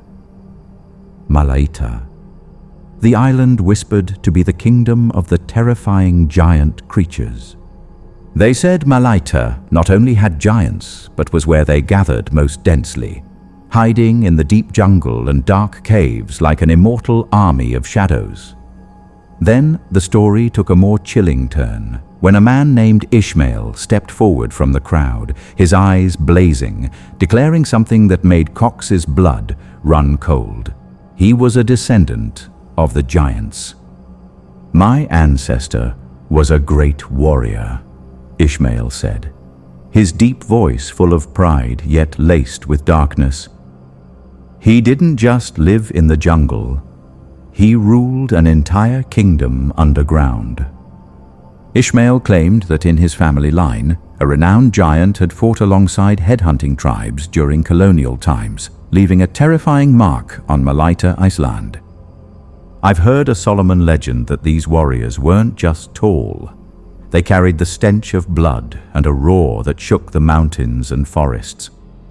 Unlike other giants hiding in the jungle, Ishmael's ancestor lived in underground caves, a secret world where darkness swallowed all light and sound.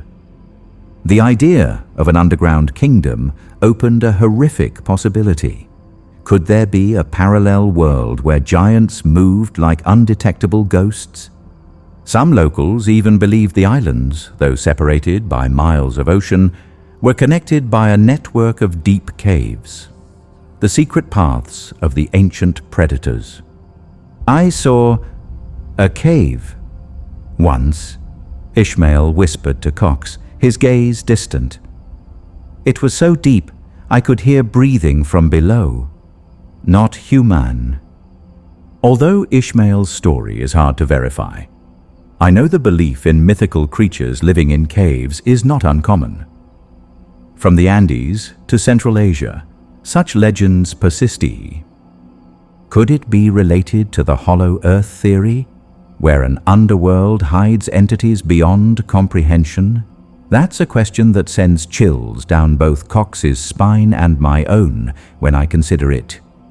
In the Solomon community, it's believed that giants aren't entirely a separate species, but an evolutionary branch from humans, a deviant, terrifying lineage, yet still bearing human traces. I've researched hybrid creatures, not quite human, not quite beast, and the Solomon giants seem to be evidence of a forgotten past. The name Solomon Islands derives from King Solomon in the Bible, a detail that leads local Christians to associate the giants with the Nephilim, offspring of fallen angels and humans. They are children of the devil, a local pastor whispered to Cox, clutching his cross tightly. Their sins transformed them into flesh-eaters, cursed forever in the darkness. If the Nephilim were indeed the origin, then the giants aren't just creatures. They are the embodiment of an ancient curse, a horrific legacy from humanity's primordial times. Malaita, with its caves and deep jungles, stands as a silent witness, challenging Cox and anyone daring to seek the truth about these rulers of darkness. The Solomon Islanders believe the giants are not just creatures but also carry intermingled human blood, a terrifying possibility that blurs the definition of humanity. Chilling stories spread across the islands, recounting encounters between humans and giants, events that shook beliefs and brought unspeakable fear. On Guadalcanal, the name Mango became a haunting legend, a young woman who disappeared in 1950 when the smoke of World War II still lingered over the ravaged island. Mango vanished from her village without a trace, as if swallowed by darkness, causing the villagers to gradually abandon hope, believing she was taken by wild beasts or the deep jungle. But 25 years later, on a fateful day, Mango returned, not as dry bones, but as a living woman, with wild eyes and a mind shattered like broken glass. She was found in a coastal garden northeast of Guadalcanal, screaming nonsense, foaming at the mouth, her belly heavily pregnant like a curse made manifesto. "Stay away from me! It will find me! It will kill you all!" Mango shrieked, struggling frantically in the arms of the men trying to save her, like a trapped wild animal. I immediately looked up reports on this case. She wasn't just panicked. She carried the stench of the deep jungle as if the darkness had seeped into her very fleshy. Despite care, Mango never returned to her former self. She lived like a shadow, mentally unstable, only lucid in rare moments to recount her nightmare. Through fragmented memories, she revealed a horrific truth. She was abducted by a giant, held captive in its domain, a place untouched by human light. The creature had raped her, made her its wife, and the child in her womb was the result of a dark union between human and monster beyond imagination. It was huge, eyes burning red. "I couldn't escape," Mango whispered during a brief moment of clarity, clutching her belly, tears streaming down her weathered face. Later, Mango gave birth to a baby boy, a hybrid child carrying the blood of both human and giant, with deep eyes that seemed to hold secrets from another realm. The boy survived until age 5, growing up silently in the village, but his existence hung like a curse, making villagers view him with a mixture of fear and superstition. Then tragedy struck.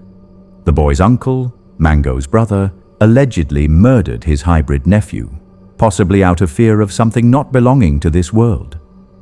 Suspicion arose that the boy's death wasn't just superstition. Perhaps they feared he would bring the giants back to the village, like a summons from the darkness. Some locals know where the boy was buried, an unmarked grave deep in the jungle, holding the secret of the horrific interspecies crossing eye. More terrifyingly, Mango wasn't the only case.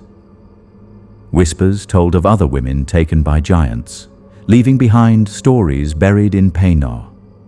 I heard another one returned, but she couldn't speak anymore, just sat staring into the jungle as if waiting for something.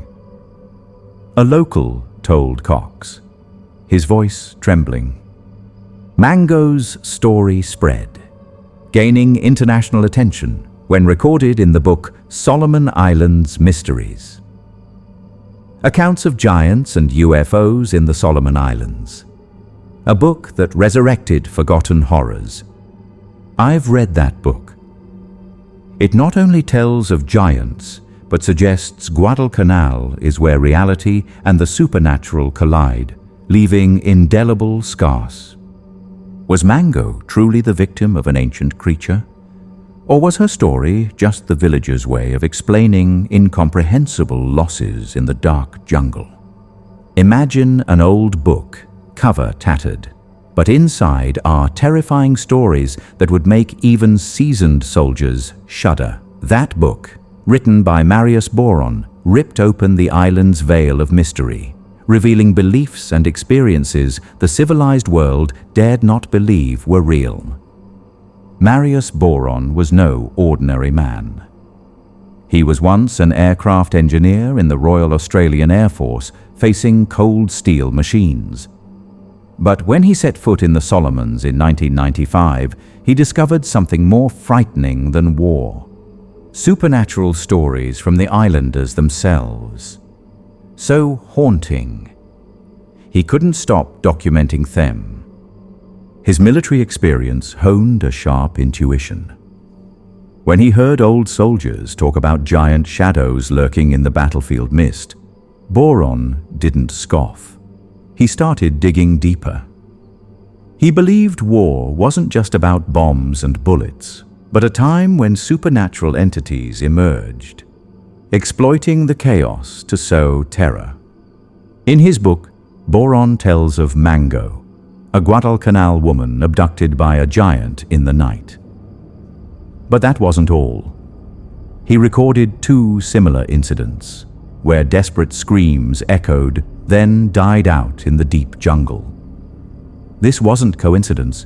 It was a horrific pattern repeating itself, as if the island was cursed by an ancient force. These stories weren't just idle tales. Boron traveled extensively across the islands, listening to oral histories from village elders whose distant eyes seemed to see through time. They spoke of their ancestors, brave warriors forced to take up spears and stones, engaging in life or death battles with bloodthirsty giants. When night fell, as the wind howled through the leaves, the giants appeared. They weren't just tall as trees. They carried the thick stench of death. They tore apart tents, crushed human bones like dry twigs. A Japanese soldier once wrote in his diary, hand trembling as he recalled watching comrades eaten alive. These monsters knew no fear. They raided villages, sometimes to hunt, sometimes merely to satisfy their savage nature. Villagers told of a time a giant stood in the square, holding a child high, laughing loudly before tearing the victim apart before the eyes of helplessly screaming mothers. The chiefs didn't sit idle. They gathered the best hunters, armed with sharp spears and ancient charms, determined to hunt down the monsters. But every expedition was a nightmare. We heard heavy footsteps, then the sound of breaking bones. A surviving warrior whispered to Boron, eyes vacant as if his soul had been sucked out. Few from those hunting parties returned intact.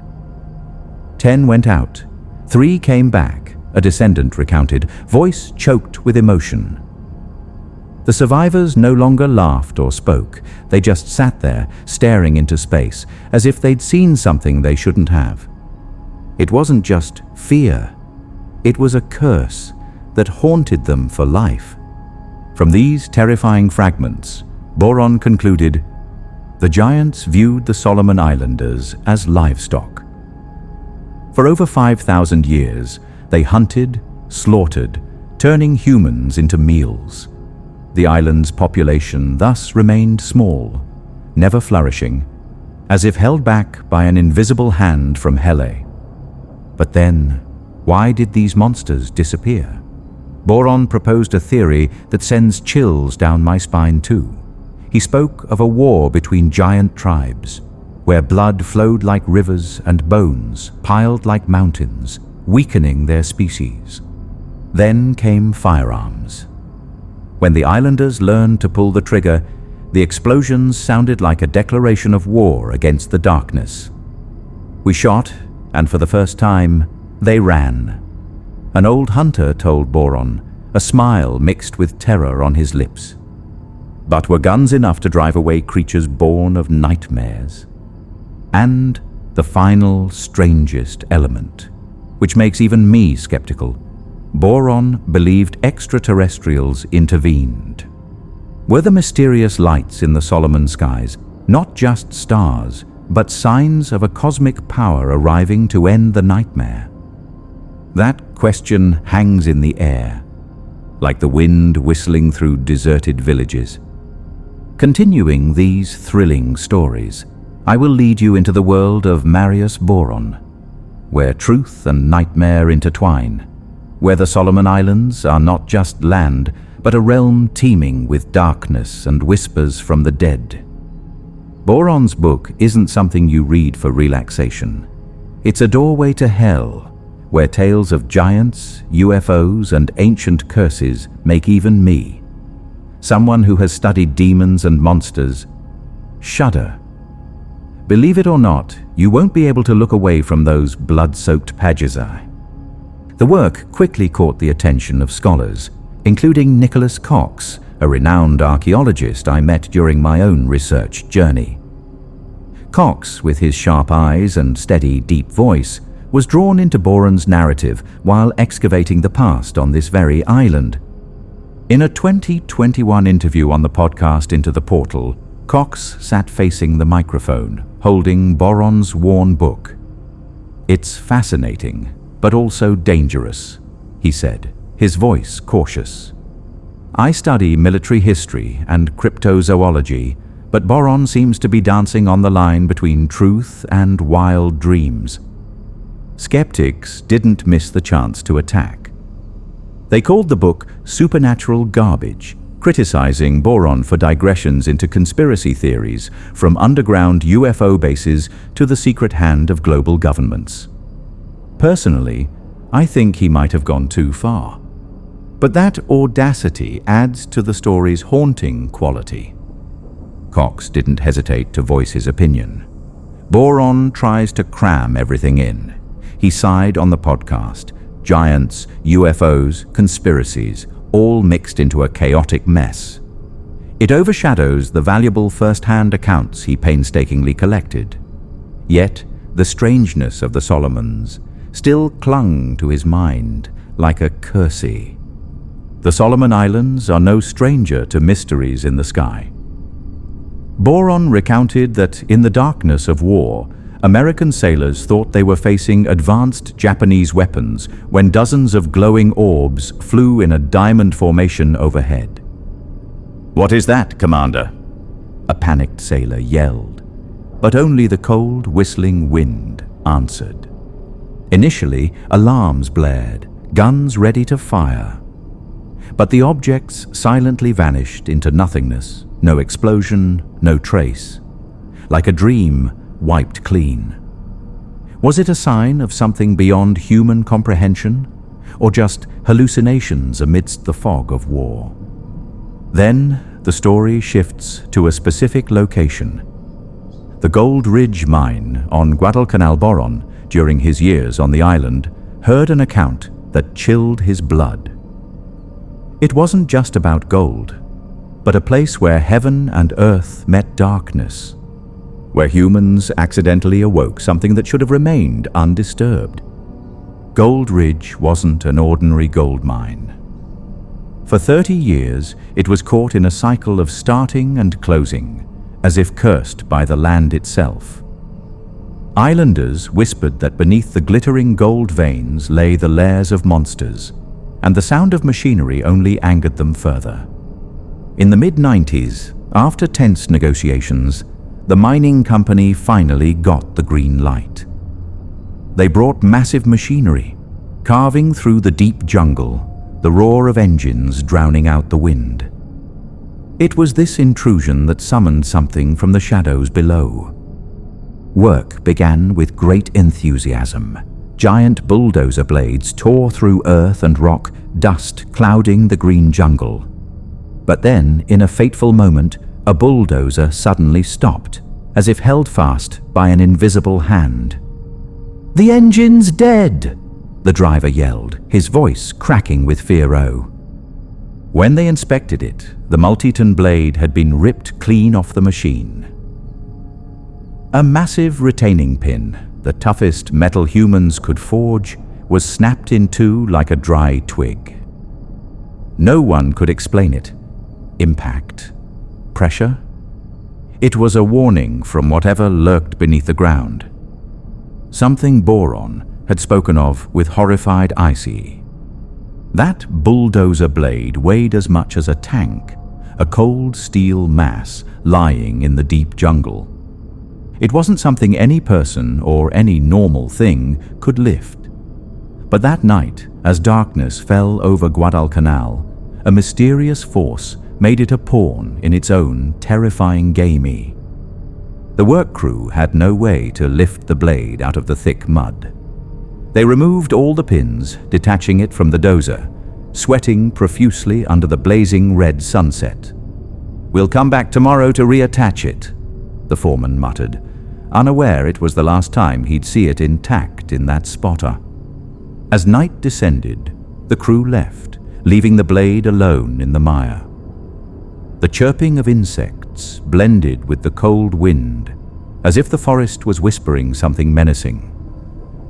At that very moment, something stalked from the shadows, waiting for its chancey. Dawn arrived. The crew returned, but the scene before them left them frozen. The multi-ton blade had vanished without a trace. Impossible. "It was right here!" the foreman screamed, pointing at the muddy empty space, eyes wild as if he'd just seen a ghostie.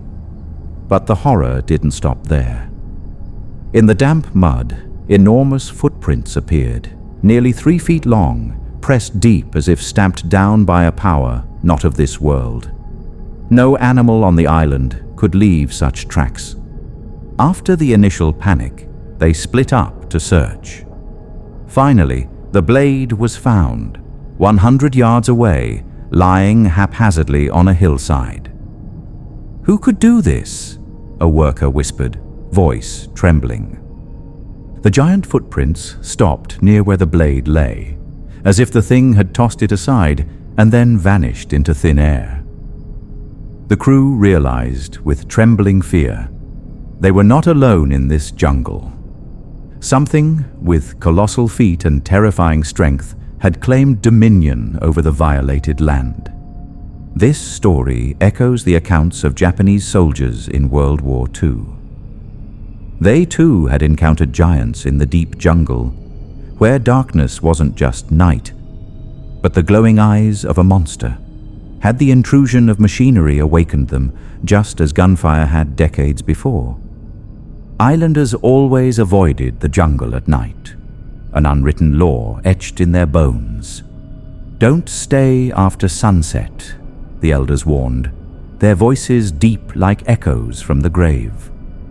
But the Japanese soldiers had no choice, trapped in the darkness, where bloody encounters became legend.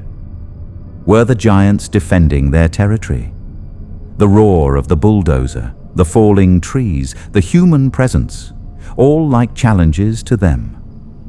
Perhaps they attacked not just to survive, but to roar. This is our land.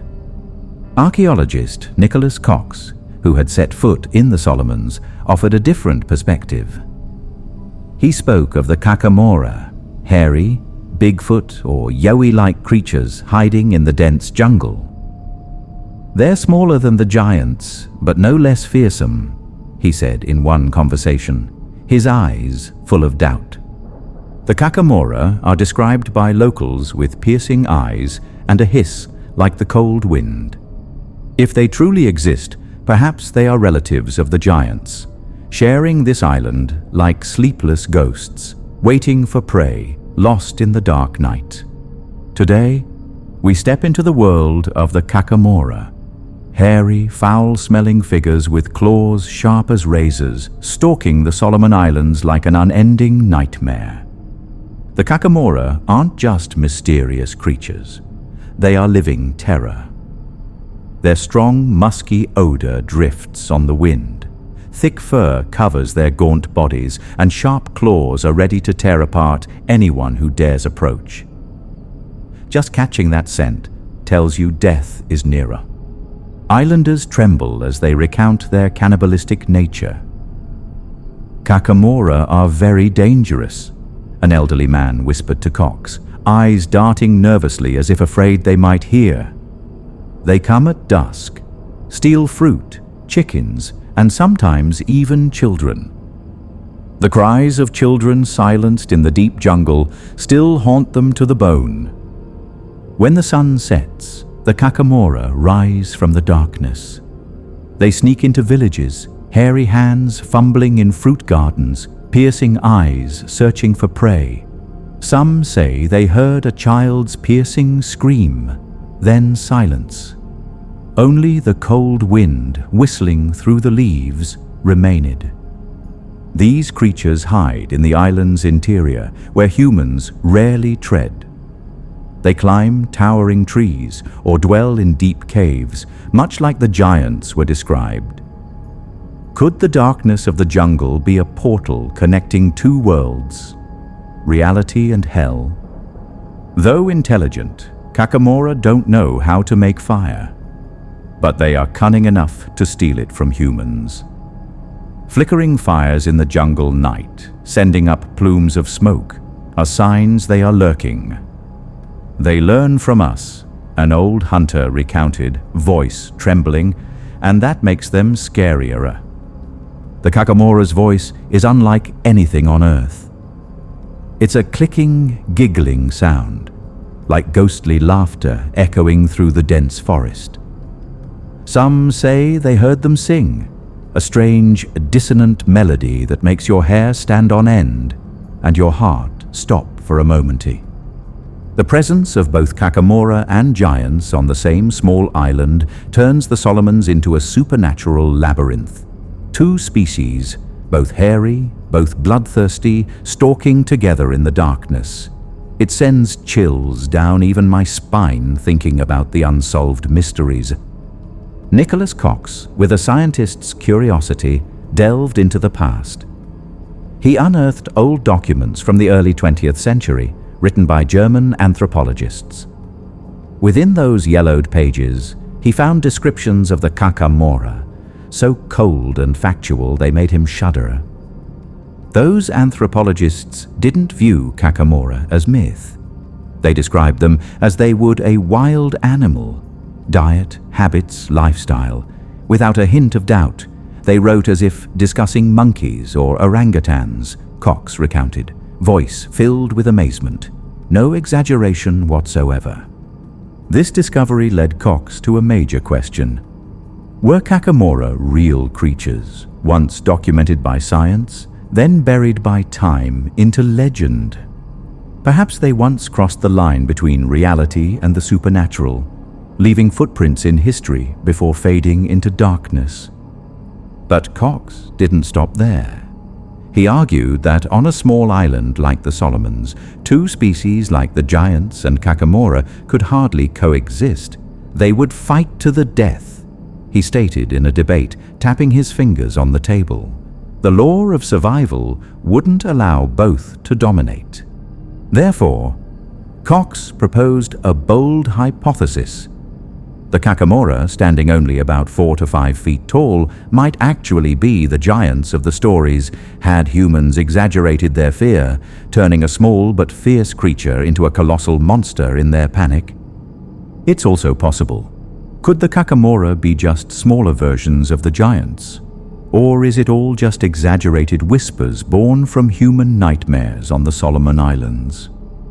Nicholas Cox faced a perplexing question. He wondered if a 4-foot Kakamora could grow into the rumored 15-foot monster. The idea was both intriguing and terrifying, like a seed of horror sprouting in the mind, even if biology might scoff at the absurdity. Cox leaned towards skepticism. He believed the stories of giants were like fishermen's tales. The fish got bigger with each retelling. It was tall as a building, claws a yard long. A survivor might scream, eyes wild, but Cox believed fear had inflated truth into a nightmare. Each time the story was retold, the giant grew taller. Fiercer men, trembling before them, needed to explain their terror, so the creature in their memory ballooned. Far beyond reality, fear distorts even the sharpest memories. Cox argued coldly. A truly giant creature couldn't hide forever. With that size, they'd need vast amounts of food, large territories. Small islands like the Solomons couldn't conceal them from modern eyes. If they existed, we'd have found bones, he said, his voice firm as nails. Instead, Cox proposed a more plausible possibility. He thought the giants might just be mature Kakamora, standing around 6 to 7 feet tall. In the dark jungle, under the terrified gaze of islanders, they could easily become the monsters of legend. The Solomon Islanders, averaging only 5 feet 4 inches tall, would surely tremble before a hairy creature over 65 feet tall. It stood there, red eyes burning right through me, a hunter once told Cox, his voice distant. I can feel that fear. It doesn't need exaggeration to be haunting. Cox's hypothesis sounds reasonable, but still leaves terrifying gaps. How to explain the extraordinary strength? Like throwing a multi-ton bulldozer blade over a hill. What were the crude weapons in their hands? The mystery still hangs, like the wind whistling through the dark caves on the island. When it came to World War II, Marius Boron stepped in with a bold perspective. He believed the giants, or some other creature, fought against the Japanese on Guadalcanal. Were giant figures truly hidden in the fog of war, or just the delirium of soldiers? Boron acknowledged a strange fact that baffled the US military after landing. Something on the island had disrupted their plans, an unsolved mystery. There's something out there, a US soldier once whispered to his comrade, gripping his rifle, eyes fixed on the pitch-black jungle. On Guadalcanal Island, where Japanese forces were routed not by bullets, but by terrifying powers hidden in the darkness. Historians still argue over a chilling question. Why did the Japanese, with months to prepare, lose Guadalcanal so easily? They had time. They had plans to build an airfield. But when the Americans arrived, the island was as silent as an abandoned tomb. What happened in the deep jungle? On August 7th, US Marines landed on Red Beach, hearts pounding, ready for a bloody battle. "We thought we'd all die," one veteran recounted, his voice raspy, but there was nothing, just the waves and a deathly silence. It felt wrong, terribly wrong. The landing was smooth, not a single shot fired. They advanced inland, capturing Lunga, Point Airfield, later Henderson Field, without any resistance. That quiet wasn't victory. It was a warning from something lurking. The Japanese military was renowned for its iron will, ready to fight to the last man. So why did they vanish from such a crucial strategic position? No gunfire, no screams, only the silent jungle holding a horrific secret humans dared not touch. Mainstream historians offer a simple answer. The Japanese grew complacent after a string of victories in Asia, never expecting the Americans to target Guadalcanal. They were surprised, their forces small, only a few hundred soldiers initially, instead of the thousands the US expected. Logical, but not enough to dispel the darkness. Later, tens of thousands of Japanese reinforcements were brought in by the Navy, but it was too late. The Americans held the island. This explanation relies on strategy and intelligence, dry and rational. But I still feel something larger, darker, hidden behind those numbers. Marius Boron entered with a wild theory. Tearing up the history books, he asserted the Japanese didn't flee due to tactics, but because they had become prey for the giants, and something even more terrifying. Half-human, half-lizard warriors lurking in the deep jungle like living nightmares. Boron wrote with chilling certainty. Some Japanese soldiers became free meals for the giants. Then they encountered the lizard creatures. And when news reached headquarters, they decided, abandon the island, let them have it. Could this be the truth buried beneath the smoke of war? According to Boron, these two supernatural forces, colossal giants and swift demonic lizard warriors, inflicted extreme terror upon the Japanese troops. We saw them in the dark. A Japanese soldier might have whispered before dying, glowing red eyes and razor-sharp claws. They weren't retreating. They were fleeing for their lives. Marius Boron's wild theory proposed. Japanese troops on Guadalcanal weren't just fleeing giants, but were also being torn apart by half-human, half-lizard warriors hiding in the dark jungle depths. According to Boron, this dual assault from two demonic forces chilled the Japanese high command to the bone. They didn't retreat for strategic reasons, but because the island had become a living hell. But if Boron was right, if the Japanese truly faced giants and lizardmen before being pushed into the jungle, a chilling question arises. Why did they still send reinforcements? Thousands of soldiers were poured in, as if throwing them into the monster's maw. The Japanese Navy persistently pumped troops into Guadalcanal, despite all dangers. This action flatly contradicts Boron's hypothesis. If they had abandoned the island out of fear, why continue fighting? Perhaps supernatural terror wasn't enough to overcome their military pride. It's this contradiction that allowed skeptics to tear Boron's theory apart. Completely illogical, they shouted, criticizing him for leaps from reality into delirium. The giant footprints, the soldiers' accounts, all overshadowed by the sudden appearance of lizard men. But Boron didn't stop. He pushed the story deeper into darkness, claiming that beneath the Solomon soil lay the dens of a reptilian race, creatures with hard scales, glowing eyes, coexisting with giants in a terrifying underworld. Could this island be a gateway to hell? The idea of an underground supernatural ecosystem sounds like science fiction.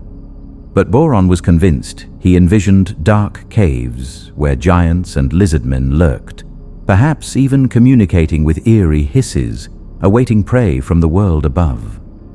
Reptilian humanoids aren't new. Around the world, from folklore to military reports, they appear like ghosts. I recall whispers from US soldiers in Vietnam. We saw devil creatures, scales glinting under the moon, fast as nightmares. This coincidence is chilling. Boron recounted visiting the Japanese War Memorial on Guadalcanal. Amidst the peaceful garden, he saw a bronze statue, not of an ordinary human, but a bizarre creature. It had scales, holding a ray gun attached to its tail, he wrote, his tone certain as if he'd found the key to the mystery. That description paints a picture of a high-tech reptilian warrior, like something from a futuristic nightmare.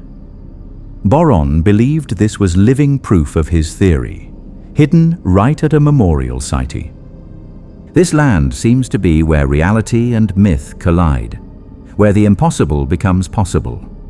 All these things, giants, Kakamora, UFOs, lizard men, make the Solomon Islands sound like they stepped out of a classic King Kong movie, a forgotten world where primordial creatures still exist. And in fact, perhaps it's no coincidence that the national slogan, or tourism logo, of the Solomon Islands is "The Land That Time Forgot." This is a title that has been used for numerous books and films depicting the common theme of prehistoric creatures surviving on an isolated island. Is it mere coincidence, or a tacit acknowledgement of their own mysteries?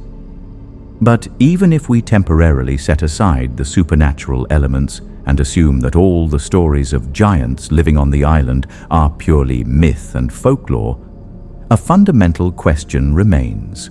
Where did they originate? Every myth has some kernel of truth, however small. So what is that kernel here? ISR. One possibility worth considering comes from a seemingly unrelated source. An article in the Pacific Islands Monthly magazine from 1970. The article was titled, "Kakamura Goes Home." It was actually an obituary, commemorating a respected doctor who had spent most of his adult life living with and serving the Melanesian people on the island of Makerai. This doctor was Dr. Charles Fox, a figure we will mention again.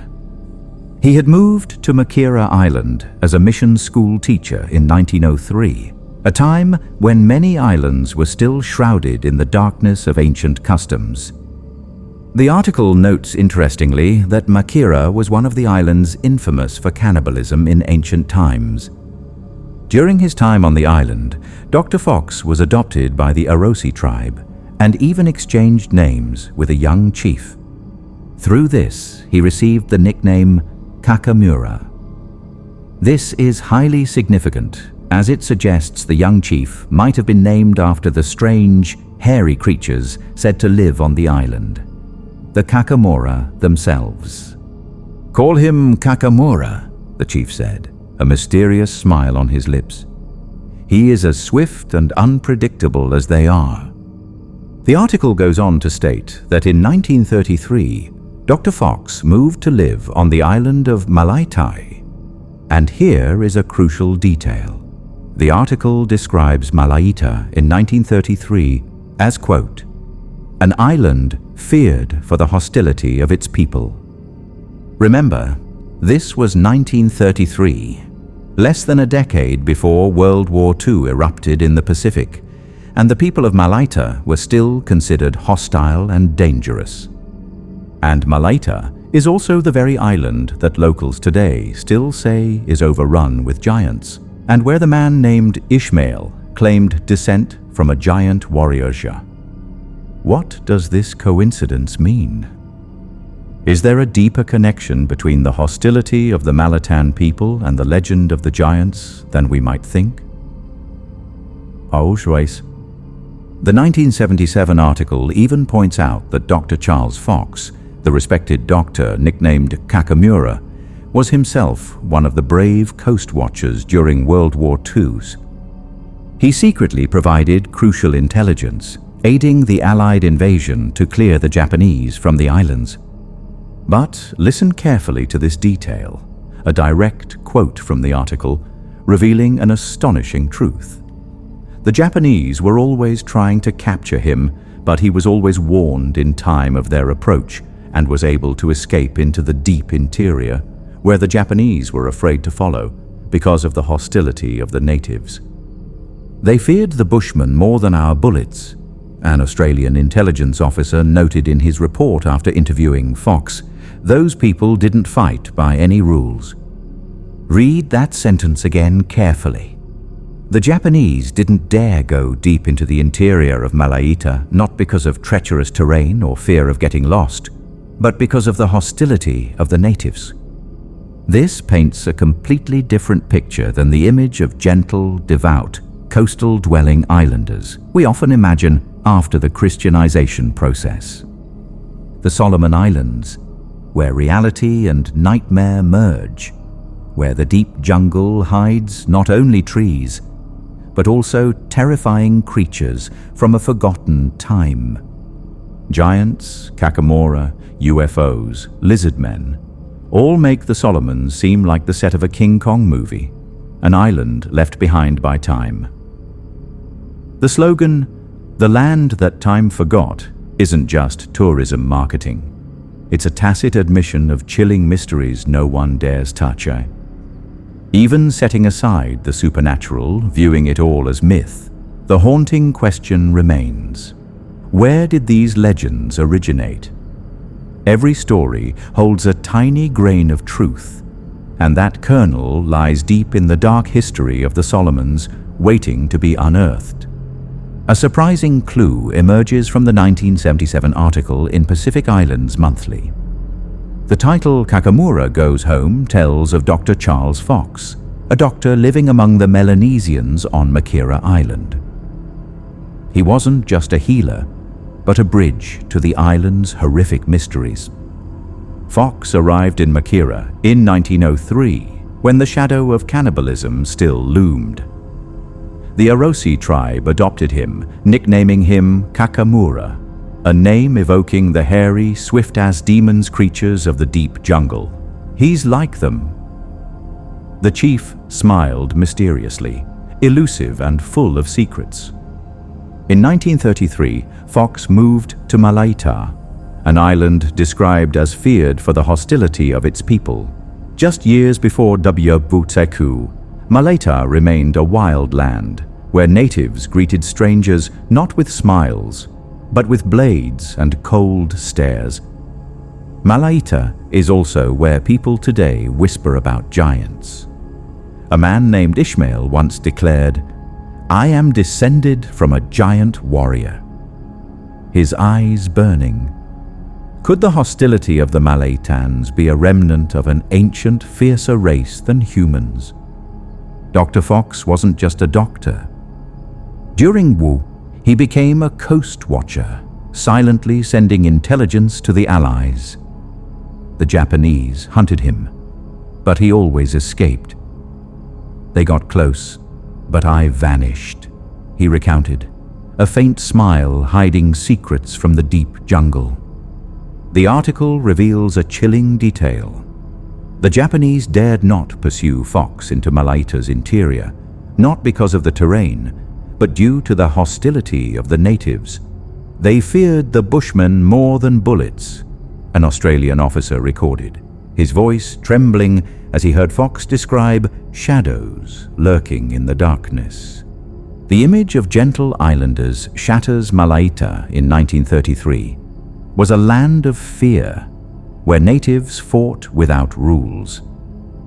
That hostility wasn't just resistance. It was a trace of a supernatural power that made even the Japanese tremble. Malaita Island during World War II, where Japanese soldiers feared not only bullets, but also trembled before terrifying figures hidden deep within the jungle. On Malaita, the inland inhabitants didn't welcome strangers with smiles.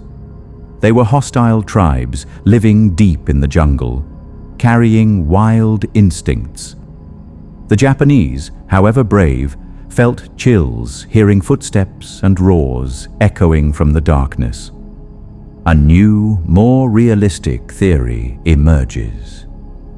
Perhaps it wasn't giants, but the fierce tribal warriors themselves who were the nightmare for the Japanese. They cut off heads, ate their enemies, a Japanese soldier might have whispered before disappearing into the jungle. In the fog of war, fear exaggerates everything. Native warriors, with sharp blades and bloody rituals, could easily be transformed into giant monsters in the panicked minds of defeated soldiers. Paranoia painted giants from real blood and Borneo. But Nicholas Cox suggests the Japanese might have faced both. Hostile tribes and the Kakamora. Hairy creatures, swift as demons, that terrifying combination would be enough to break anyone's will, even hardened samurai. If the Kakamora truly existed, as old anthropological records suggest, then the Japanese were attacked from two sides. Something lunged from the bushes. A Japanese soldier might have screamed, hand trembling on the trigger, unsure if the enemy was human or monster. The confusion merged everything into a single nightmare. The giant legend might be the product of this horrific mix Kakamora growling in the dark, tribal warriors stalking with daggers, two fears blending, creating the image of tall, man-eating monsters, causing the Japanese to flee in desperation. The link between Kakamora and Dr. Charles Fox is illuminated in the 2008 book, Images of the Wild Man in Southeast Asia. Gregory Forth, an anthropology professor, delved into legends of wild men. Hairy creatures haunting Southeast Asian folklore, including the Solomons. Forth corroborated Cox's findings, emphasizing Malaita as the epicenter of these strange tales. Dr. Fox, who lived there, wasn't just a doctor. He was a living witness, bearing the nickname Kakamura like a thread connecting humans and mythical creatures. Fox's nickname, Kakamura, wasn't random. He was named by the tribe linked to the swift, mysterious beings of the deep jungle. "He is one of us," the Orosi chief once said, eyes twinkling as if seeing the island's secrets. I sense Fox may have known more than he ever told. So what is the chilling connection between Dr. Charles Fox, the Kakamora, and the hostile tribes of the Solomon Islands, where the origin of the giant legend slowly emerges from the darkness? Dr. Fox didn't just carry the nickname Kakamura as an honorific. He immersed himself in studying these hairy creatures, documenting every detail from native accounts. Naturally, he wasn't just a doctor. He was a truth seeker in the deep jungle, where monster roars mingled with the windy. Fox's notes, cited by Professor Forth, are chilling to the core. The Kakamora emerge with thick fur, razor-sharp claws, eyes gleaming in the night. They weren't just shadows, they were living terror, stalking around peaceful villages. Kakamora behavior is terrifying. They stole food, snatched fire from humans like brazen predators. I saw them dragging fire away, an elder told Fox, voice trembling, as if they wanted to challenge us. That confrontation wasn't just instinct, it was cold contempt. Their voices were a nightmare. Fox described them as clicking, giggling sounds, echoing through the deep jungle, making hair stand on end. I imagine hearing that sound in the dead of night. You wouldn't know if you faced a creature or a demon from Helle. But the most horrifying aspect was the Kakamura's weapons Fox recorded. They used spears and nets, not just for hunting animals, but for capturing humans. They dragged a child away, quick as lightning, a villager whispered, eyes vacant. This wasn't mere predation. It was hunting humans for sport. Their diet was a cold-blooded warning. Nuts, fruits, fish, and human flesh. They see us as food, Fox wrote, his handwriting stiff as if unwilling to believe it. He stressed it didn't happen often, but enough to sow perpetual fear in the islanders' hearts. Fourth reinforced Fox's research with centuries of documents and interviews. Belief in Kakamura wasn't limited to Malaita or Makira. It spread throughout the Solomons like an ancient curse. Fox also detected fluctuations in Kakamura populations. He linked their decline to firearms from 1860, weapons that made humans more formidable predators. But when the British authorities confiscated guns in the early 20th century, the shadow of the Kakamura rose again, like demons from a deep slumber. In The Threshold of the Pacific, 1924, Fox recorded, "Just 23 months after the gun confiscation order, people began seeing Kakamura return. As if they knew we were weaker," he wrote, his tone full of doubt. "I know you'll think like me that such intelligence isn't animalistic. It's closer to demonics." Fox didn't hastily dismiss Kakamura as myth. With independent accounts from various places, he believed they could be hiding in the Solomon jungles. "They are there. I can feel it," he once told a friend, his gaze distant, looking into infinite darkness. Islanders in the 1920s even dreamed of capturing Kakamura. They believed the government would pay $20, a fortune back then. "For each specimen, I'll kill one with my bare hands," a hunter boasted, but his eyes betrayed unconcealed fear. Fox also proposed a bold hypothesis. Kakamura might be remnants of an ancient human race, surviving in isolation in the jungle. If true, they weren't just beasts, but ghosts of ancestors, carrying prehistoric ferocity. Nicholas Cox agreed that Kakamura and giants were unlikely the same. Kakamura are small, often seen, while giants are tall, rarely encountered. The difference is too stark. Perhaps the Japanese exaggerated Kakamura into giant monsters during the panic of war. Therefore, the origin of the giant legend might be this. Kakamura, combined with the hostility of the Malaitans, inflicted terror on the Japanese forces. There's something in the jungle, a Japanese soldier might have whispered before death, unsure if the enemy was human or demony. Thank you for following this journey. May peace be with you, whatever darkness may be lurking. See you in the next episode, where we will continue to uncover mysteries from the fog of war. In the military, a place where steel discipline and courage are forged, no one expected that the most horrifying stories would arise from the very dark corners of the soul and forgotten spaces. Serving in the military is a sacred oath, a testament to patriotism. But hidden beneath that halo are nameless dangers, whispers from the dead, and invisible eyes always lurking in the shadows. Robert, a young man, formerly a specialist in the United States Army, who left the service not only with physical scars, but also with a shadow clinging tightly to his soul.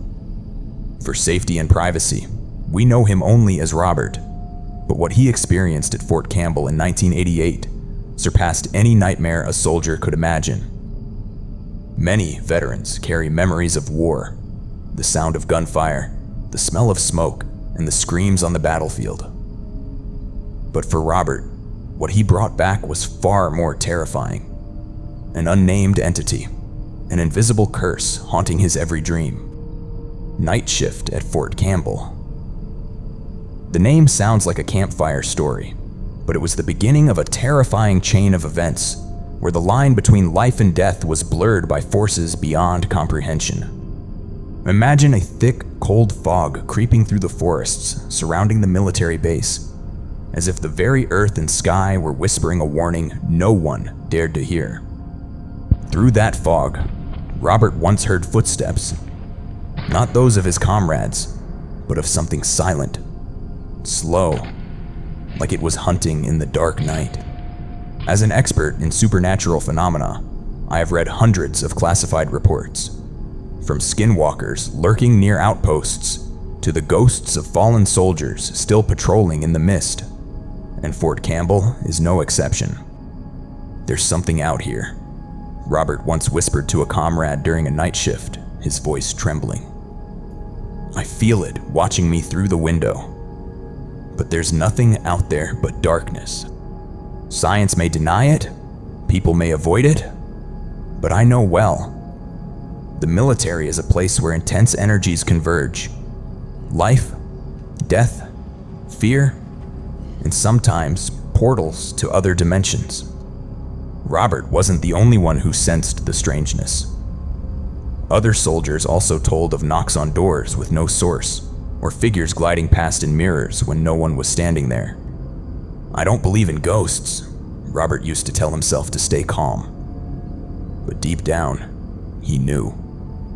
What he faced did not belong to this world.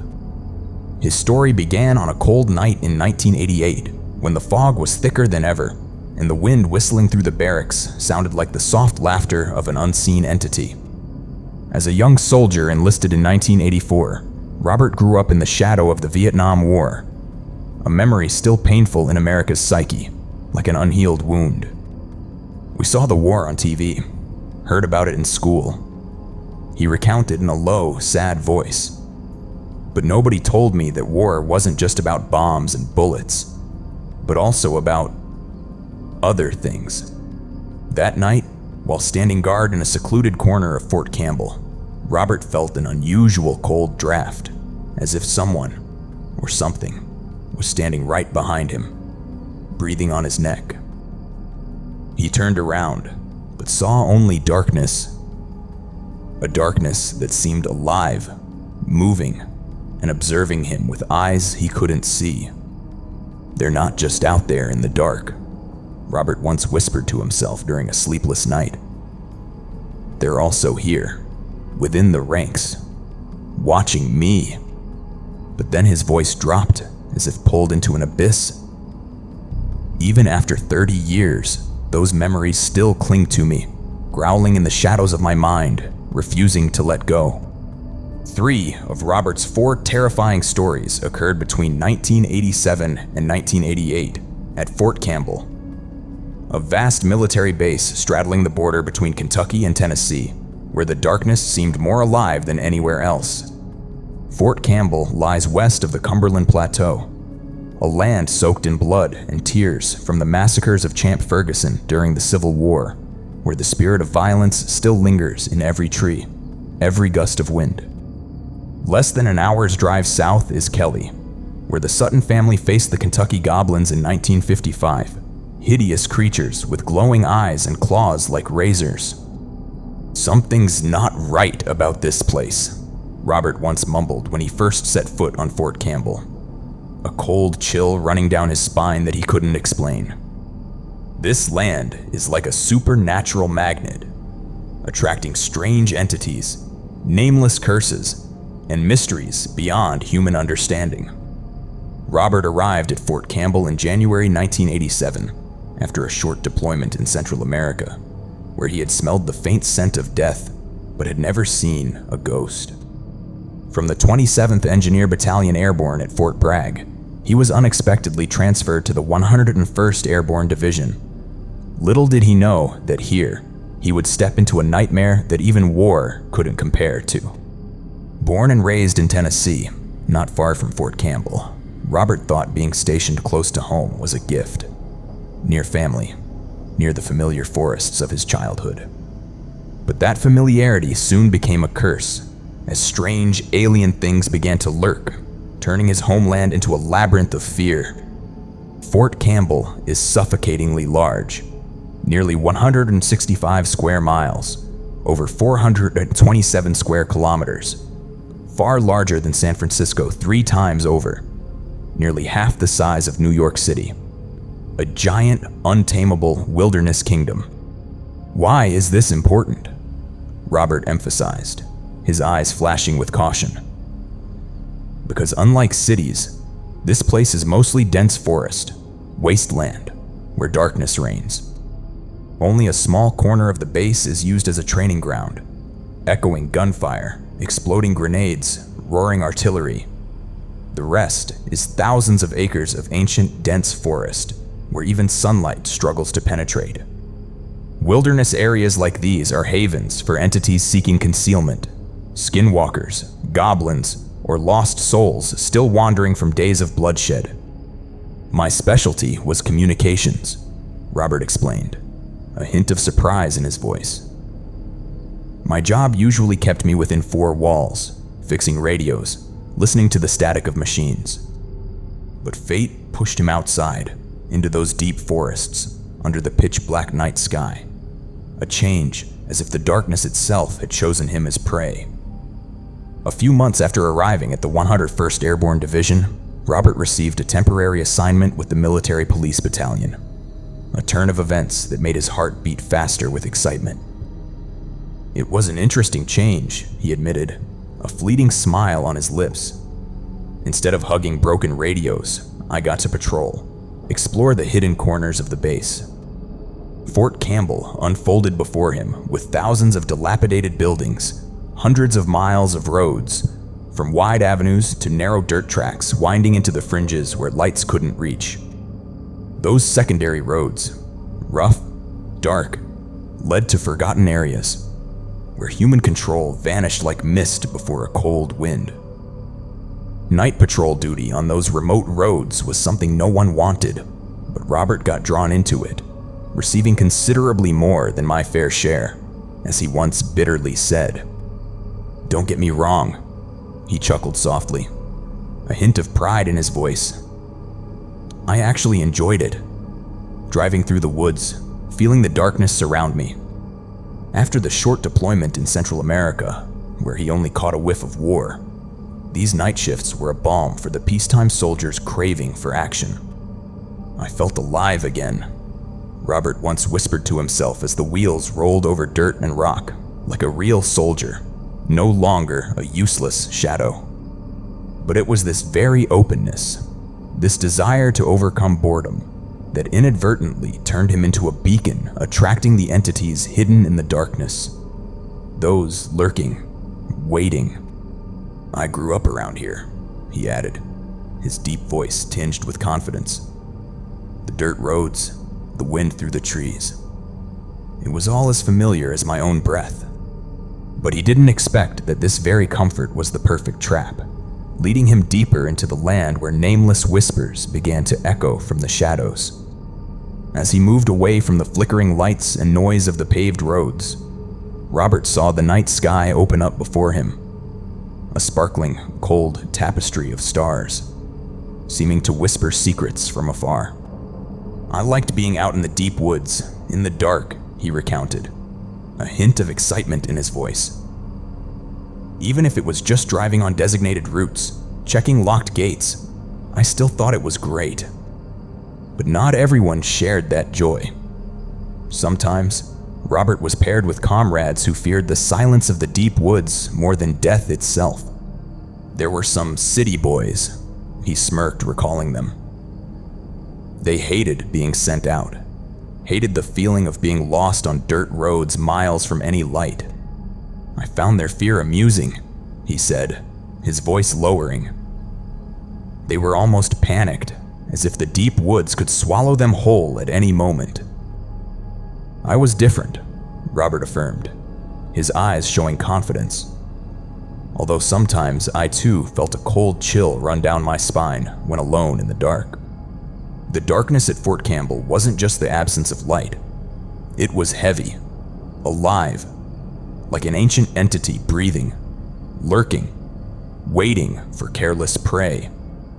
But honestly, he confessed, a smile flashing like a brief light in the night. That very creepy feeling made everything more interesting.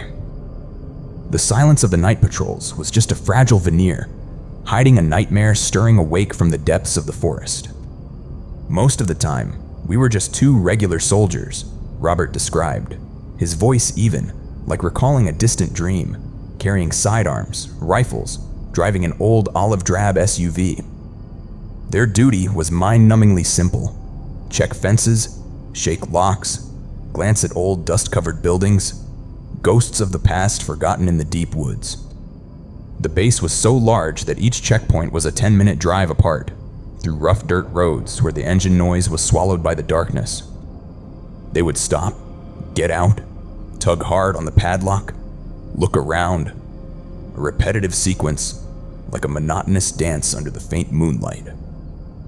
Occasionally, they encountered people. Strange figures gliding through the night like misplaced pieces of a story no one wanted to tell. Once caught a guy meeting his girlfriend by the fence, Robert chuckled. But weirder was his buddy standing there, eyes glued to them like a ghost. Then one night, I saw a guy jogging at midnight, naked except for his shoes, he recounted, his voice tinged with amazement. He said it was a druid ritual, some religion involving the forest.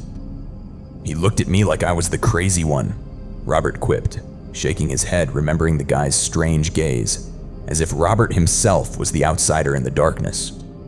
Sometimes, they caught mischievous kids of soldiers, spray painting old walls, scribbles like curses written by children's hands. Sometimes, signs of intruders were clear. Ashes from a campfire, a cut fence, or the distant echo of footsteps that had already vanished. More rarely, they encountered homeless people, desperate figures sneaking into abandoned buildings with some remaining electricity, seeking temporary shelter from the biting cold of the dark night. Most of the buildings out there had nothing of value, Robert explained, his voice even like recalling an old dream. But sometimes, we'd still see a broken window or faint footprints of an intruder. It was the possibility of encountering nameless figures in the dark that made Robert uneasy whenever checking areas with buildings. Dense, hidden corners where light died and fear lurked. But there was one place. His voice suddenly dropped, heavy as if carrying a curse. So creepy that even in daylight it gave you chills, and we had to check it every night. It was a massive, rectangular area, enclosed by sharp concertina wire, containing a graveyard of cars. Old, wrecked, rusty hulks, lying silent like metal skeletons in the deep woods. This area stored the property of soldiers away on long deployments, cars, belongings from the barracks, all left behind, covered in dust, like memories erased from the world. Additionally, there were heavy, gleaming military machines, strangely contrasting with the decaying civilian cars, a mix of life and death in the same space. The worst one had license plates from the early 70s, Robert recalled, his voice trembling slightly. Tires flat, interior reeking of decay, as if time had swallowed it. They told me, he recounted, his voice low and sad like wind whistling through a graveyard. These cars belonged to soldiers who went to Vietnam, killed in action or missing, never returned, never claimed. They lay there, rusty metal tombstones, whispering of souls yet unreleased. A chilling warning in the heart of a peacetime base.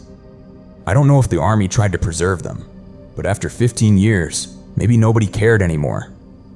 Only gloom and oblivion remained. Places like this, soaked in loss and abandonment, are ideal havens for supernatural entities, drawing energy from the lingering pain. Sadly, that very desolation made it prime bait for thieves and vandals. That's why his patrol team had to guard it, protecting the metal ghosts from the hands of the living, even though they themselves felt the bone-chilling cold from this lot. "We checked it every night," he explained. Because besides the old cars, there were a few warehouses storing military equipment, stuff still in use, but surrounded by death. The lot was suffocatingly large.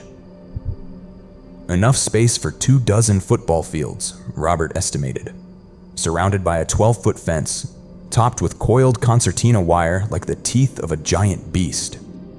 Usually, they just drove around, sweeping spotlights across the chain-link fence, the weak light struggling to pierce the thick darkness, searching for unusual signs. But one night in June, Robert recounted, his voice suddenly tense like a guitar string. Everything changed. As we passed the old car section, Wireman, my buddy driving, suddenly yelled, "Hey, did you see that?" Wireman growled, hands gripping the steering wheel, eyes fixed on the darkness ahead. "See what?"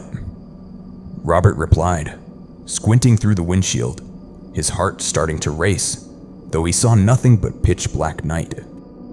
"There." Wireman slammed on the brakes, the vehicle stopping with a screech, his hand pointing to a shadowy figure among the cars. Something that had just darted past, swift as wind, cold as death. Their patrol vehicle was equipped with 2 huge auxiliary spotlights mounted on the side mirrors, like the glaring eyes of a predator in the dark night. They swiveled the lights, beams of white cutting through the darkness, trying to expose what was hiding among the old cars. But it always stayed distant, like a ghost teasing the light. Every time the light swept near, Robert recalled, his voice dropping as if choked by darkness. It ducked away, staying low, hiding behind the car hulks. Quick, smart, without hesitation. This wasn't a wild animal. It had awareness, strategy, a cold intelligence that would make anyone's heart tremble. Definitely not an animal, Robert whispered to himself, the hair on his neck standing on end as the thought flashed through his mind like a warning from the unseen realm. Following procedure, Wireman continued operating the spotlights, while Robert gripped the radio, his voice dry, reporting to dispatch, investigating possible trespasser at location, code number. "I didn't know what specifics to report," he admitted, a hint of confusion in his voice. "I thought it was just some kids messing around, or at worst, a clumsy thief." But deep down, he knew. If it wasn't teens or homeless people, then the lurking thing could be a threat far beyond any normal assessment. They drove a little further, wheels crunching on gravel, then pulled over near the main gate, the heavy iron barrier separating them from the eerie space within. Robert got out, left hand gripping a flashlight, right hand holding a jingling set of keys, each seeming to carry the curse of a forgotten lock. "Probably each one opens a damn lock on this base," he muttered, irritably trying each key, his hand trembling as the headlights from the vehicle shone on his back. He kept looking up, sweeping the flashlight beam over the fence, trying to spot the intruder. But the vehicle lights were too bright, turning the surrounding darkness into a solid black wall, swallowing everything. Wireman also got out, standing behind the open door, right hand swiveling the auxiliary spotlight, left hand sweeping his flashlight along the fence, his eyes tense, as if sensing something was about to happen. Finally, the lock clicked open with a dry sound. Robert pulled the heavy chain, pushed the gate open with a screech, like the cry of an imprisoned soul. He glanced back, saw Wireman getting into the driver's seat, ready to drive in. But before he could step through the gate, a horrific sound tore through the night. A long, sharp, bone-chilling scream echoed from ahead. Not far, as if it was standing right there, looking straight at him through the darkness. Robert grew up in the countryside. He'd camped, heard all sorts of forest sounds, but never anything as terrifying as this. It wasn't human, he affirmed, eyes wide with primal fear. but something fierce, ancient, as if it had just risen from hell. I don't know what Wireman thought, he recounted, but a cold chill ran down my spine. My body froze. The hair on my neck stood on end like someone had touched me from behind. He stood frozen, foot suspended mid-step, heart pounding. The fight-or-flight instinct flared, but was choked into silence by the darkness before him. The area in front of Robert seemed to stretch out, extending endlessly into the deep darkness, as if space itself was distorted by fear, or an unseen force was manipulating reality.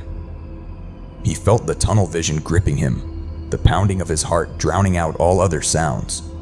A terrifying effect he fought hard to resist.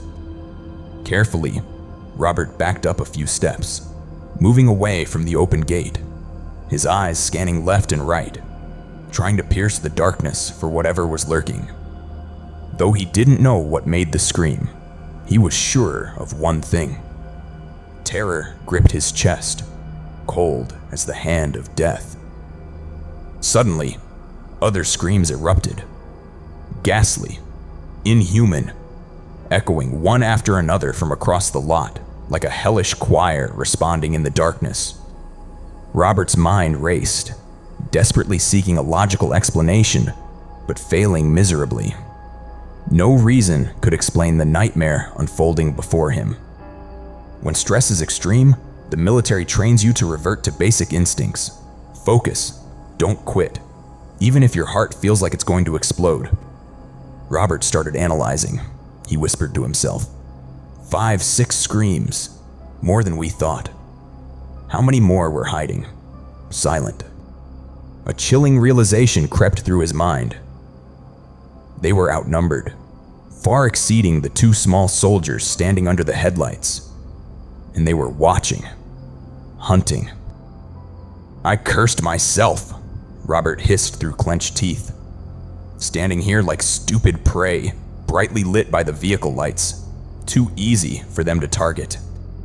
It all happened in just a few short seconds, but each moment felt like an eternity.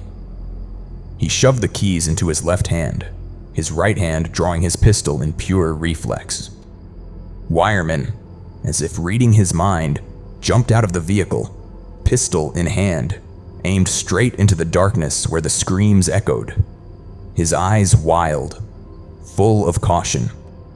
Robert backed up further, eyes scanning frantically, closing the distance to the passenger door of the truck, the last refuge between them and the horror approaching.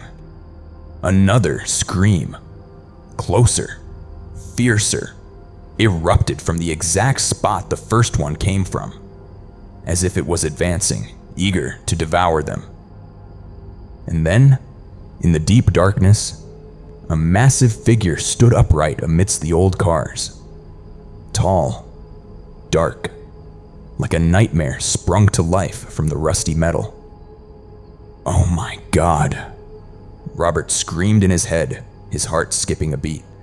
It was too tall. The cars only reached its waist, like toys at the feet of a giant. It stood motionless for what felt like an eternity. A terrifying dark silhouette, silently challenging them from afar, its unseen eyes drilling into his soul. Then it charged. Oh no! Robert gasped, his voice breaking in terror as the figure tore through the air, closing the 100-yard distance with impossible speed. This wasn't human, wasn't animal, but something beyond nature, an entity carrying the breath of darkness and death. Robert's legs finally reacted. He and Wireman scrambled into the truck in panic, the doors slamming shut like a final prayer in the night. Wireman yanked the wheel hard left, the front of the truck swinging sharply towards the main road. He floored the gas pedal, tires screeching like a cry for help in the dark night. The vehicle sped away, dirt and rocks spraying under the tires, but the terror in Robert's heart clung tight, refusing to let go. We could have opened fire, he admitted, his voice trembling as if choked by darkness. But no matter how scared I was, I tried to cling to the idea that it was just some crazy homeless people or drunk kids. "I have never been more wrong," he whispered bitterly, eyes wide as the horrific memory flooded back like a tidal wave. The road they were on ran parallel to the fence, less than 6 feet away. Robert glanced through the open window, and his heart nearly stopped at what he saw. It ran parallel to the vehicle, just beyond the fence, only 10 feet away. A massive, hairy, muscular form, moving at unbelievable speed, like a hunting specter in its fury. On reflex, Robert raised his flashlight, the white beam hitting it directly. And what he saw wasn't human, wasn't anything he had ever known. It stood upright, running on 2 legs, taller than the 12-foot fence, at least 8 feet, maybe more, towering over Robert's own 6'2" frame. Covered in short, dark brown, thick fur, a rounded head, unlike a human's, a face shiny like bear skin, no bear muzzle, not flat like a gorilla's. "It's not an animal," Robert mumbled, his voice lost in panic. "Agile, powerful, unlike anything I've ever seen. This could be Bigfoot, Sasquatch, or a cryptid from classified files. A living entity beyond nature, carrying the breath of ancient darkness. Its hips were wide, pelvis thick, legs sturdy but short compared to its massive upper body. Its running gait was stiff, without arm swing, very unlike a human. Though the vehicle accelerated, it kept pace, its muscular legs pumping furiously, primal strength propelling it like a machine of destruction. Its breathing was audible, heavy, rapid, overpowering the engine noise. Deep growls escaping its chest, like a threat from the realm of the dead. When the flashlight beam hit its face, Robert froze. It wasn't looking ahead. Its dark, glowing eyes were fixed on him, burning with rage. "It's looking at me!" he screamed internally, heart pounding. Not the eyes of a wild animal, but something conscious, hostile. The eyes didn't reflect light like a deer's, but in his panic, he briefly saw, or imagined, the whites of its eyes, like human eyes. "I swear," he said, his voice trembling but certain. It had whites in its eyes. Not animal, not human, but something in between. That detail, if true, was horrific proof. This wasn't just a creature, but an intelligent entity, embodying the spirit of destruction. The vehicle sped on, but it kept pace, its growls mixing with the wind. A living nightmare, relentlessly chasing the 2 small soldiers in the night. Suddenly, Wireman roared something unintelligible, shattering the panic in Robert's head, pulling him back to reality. Adrenaline surged, burning through every muscle fiber. He glanced at Wireman, heart clenching with fear. Was there another monster chasing on the driver's side, hidden in the dark? But no. Wireman's face was rigid with shock, eyes wide, mirroring the same terror in Robert's heart. He was watching the road, glancing out his window, trying to keep the truck from plunging into the black abyss. The chase had only lasted seconds, but now, the vehicle finally gained enough speed to leave the horrific thing behind in the darkness. Robert looked back one last time, and a wave of fear mixed with astonishment washed over him. It leaped over the 12-foot fence like a ghost defying gravity. With incredible strength, it swung itself over the top of the fence, the concertina wire flashing under the headlights. An unnervingly easy jump, as if it were born to overcome any barrier. But instead of landing lightly, it crashed down in a heap. Must have gotten tangled in the wire, Robert thought. A faint flicker of hope in his mind.